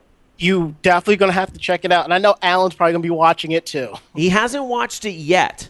You need to sit his ass down and make him watch it. It's good. I know. He's got all these old tapes of old Sailor Moon things. He still hasn't watched this new one. All right. So do a bunch of us, okay? All right. Well, quickly, any other last words before I let you go? I'm back on the Candy Crush Saga crack. Oh, Rama. Okay, wait a minute. Wait. You're going to call in his show and bash Jason for his opinion on, and then you're going to come here and talk about Candy Crush Saga. Hey, I need something to kill time while I'm traveling on the subways for an hour and 15 minutes. Try Disco Zoo, which I talked about earlier in the show. Well, if I need an internet connection, I can't play it. Not when I'm underground for a good hour. Or try anything else. For that, you don't need a connection. Bejeweled Poker. Yeah, there you go. Like 3 other games getting yelled out there. All right, Rama. I'm playing a fun solitaire game. Swords and Poker is pretty awesome. Oh, yeah, that's a good one. All right, Rama, we're going to let you go so you can go waller in your Candy Crush shame. There's no shame in my game. All right, take care, buddy. Bye. Bye. Bobby's canceling and firing people left and right tonight. It's tragic. All right, well, sadly, I am going to close up the Skype line. I'm very sorry to those that didn't get through tonight because I see it still lighting up with calls. If you do want to share your opinion, please send us an email, participate@orangeloungeradio.com, or you can always tweet us, twitter.com/OLR. Oops. I always forget. We actually snagged the short form of the thing there over on Twitter. OLR is where you can find us on Twitter. While I quickly check for tweets, let me check in with Loki and see if there's any last-minute stories to get to tonight. Oh, my God. Some of the things that are on Kickstarter, you'll never believe. There's a brand new game that someone's trying to kickstart called Coffin Dodgers. It's about elderly people racing in go-karts. Nice. Yes, so that's interesting. And then also there's a Kickstarter for potato salad because, we haven't abused Kickstarter enough. Someone kickstarted potato salad for $10 and it's already up to like $6,000. But Kickstarter makes their 5% or whatever. So, yeah. Hey. And I mean, it's aside from the fact that it's satire, I understand that. And people are backing it, but it's not necessarily people will go through with it. It's still technically a Fund My Life project, but it's so stupid, and it's just gonna get people to. I mean, why don't I do that? I mean, shit. Okay, I'm gonna make myself a hamburger. Done. Kickstarted for $10. Free money. Yeah, it better be a tasty burger. It will be for $6,000. We didn't get a lot of tweets this week, but I do notice that Piker Uno sent us a few tweets, and I want to make sure I read these because he was referencing those emails we had about gaming in Belgium. Remember that? So Piker Uno tweeted us and said, "Shame on you for last week's Brussels sprouts pun. Also, Belgium is huge on comic books and stuff, but the Belgian people I know pretty much buy all their stuff from Amazon and online." And Piker Uno wants us to know, "Hello, I'm the person who bought Eye of Judgment at a massive discount," which is really the best way to buy Eye of Judgment. If you're going to buy Eye of Judgment, massive the best way is to? Huh? For someone to pay you to get rid of it. Please take this off my hands. So here's this in a coupon. One last bit of news here. If you're looking to purchase an Xbox, Kinect version 2, the one that came with the Xbox One, and you don't have one with your system, or if you want it for PC, I'm assuming this is just for PC right now, but pre-orders are up for it now. It's going to cost you $200. So that's a little expensive. Whoa, the new ones are $200? $200. That's interesting. Is that really trying to encourage people to buy the Xbox One that have it bundled? I don't know, but it's directly from Microsoft, and you can purchase it compatible with the PC. That's going to be available July 15th. All right. Well, we'll see how well that works out, how the sales of that works for them. That's a little expensive. It's a little expensive. And honestly, I mean, For what? And I don't even know. Are the because they haven't really announced the price yet for the standalone sensors for the Xbox One. So is it also gonna be $200? Because that doesn't make any fucking sense. You drop the price of the system $100 and you sell the sensor for $200. That doesn't make any sense. And don't give me this shit that going from Xbox One to PC, that cable or whatever is $100 because that doesn't make any fucking sense either. So I don't know. I'm be interested to see what their excuse is. Is Kinect One still $100? Yeah, it's still $100. Maybe that's why. It's still it doesn't make any sense. Reduce the price of Kinect One because no one's buying it anyways. Mm-hmm. You can buy them used. Fuck, I have one that I want to sell used, so I don't know. Interesting. All right, I'm sure more on this will develop. Here's the best part. The Kinect for Windows V2 sensor does not ship with any software. Is intended for use with Kinect for Windows SDK 2.0, licensed separately. Oh, so what the fuck am I paying for then? $200 is just for the sensor because you have to license the SDK. Hopefully some clarity will come to this in the coming days, stupid. because this seems a little ridiculous for right now. Maybe there's got to be something else to this. All right, for now though, we're gonna wrap up. We got to get out of here. It's after 9 o'clock on the West Coast and after midnight on the East Coast. Again, no Orange Lounge Radio live next week. We'll try to have either like a report from GamerX, some pre-taped shenanigans, or something on the feed for you guys to enjoy. Who knows? Maybe this thing that Jason's talking about was sitting down and playing some old games will show up on the feed. Who knows?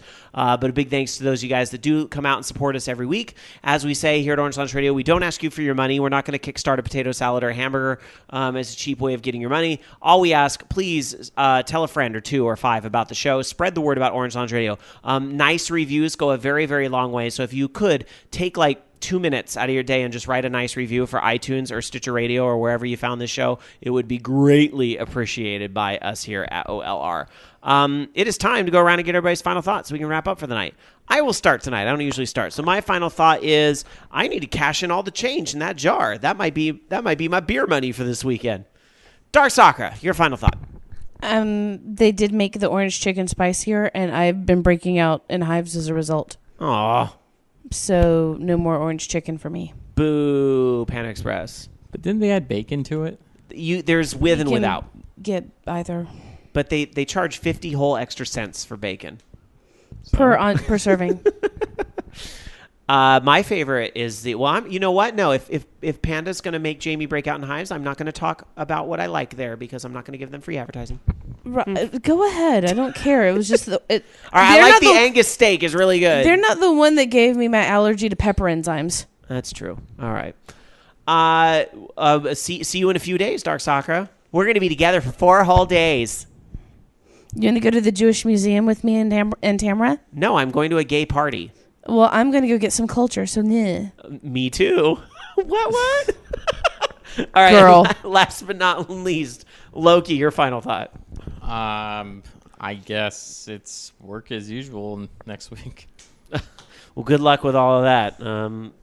And best of luck to you again, Loki. All right. We can't end on a downer. Somebody tell a fart joke. My daddy farted on the phone when I called him. By the way, for anyone who has asked, my dad is doing a lot better. Yay. And he is in rehabilitation. Good. And he sounds like himself. Mm-hmm. And he's doing better. So yay. Well, there's a happy thanks to everybody for all the well wishes for my dad. All right.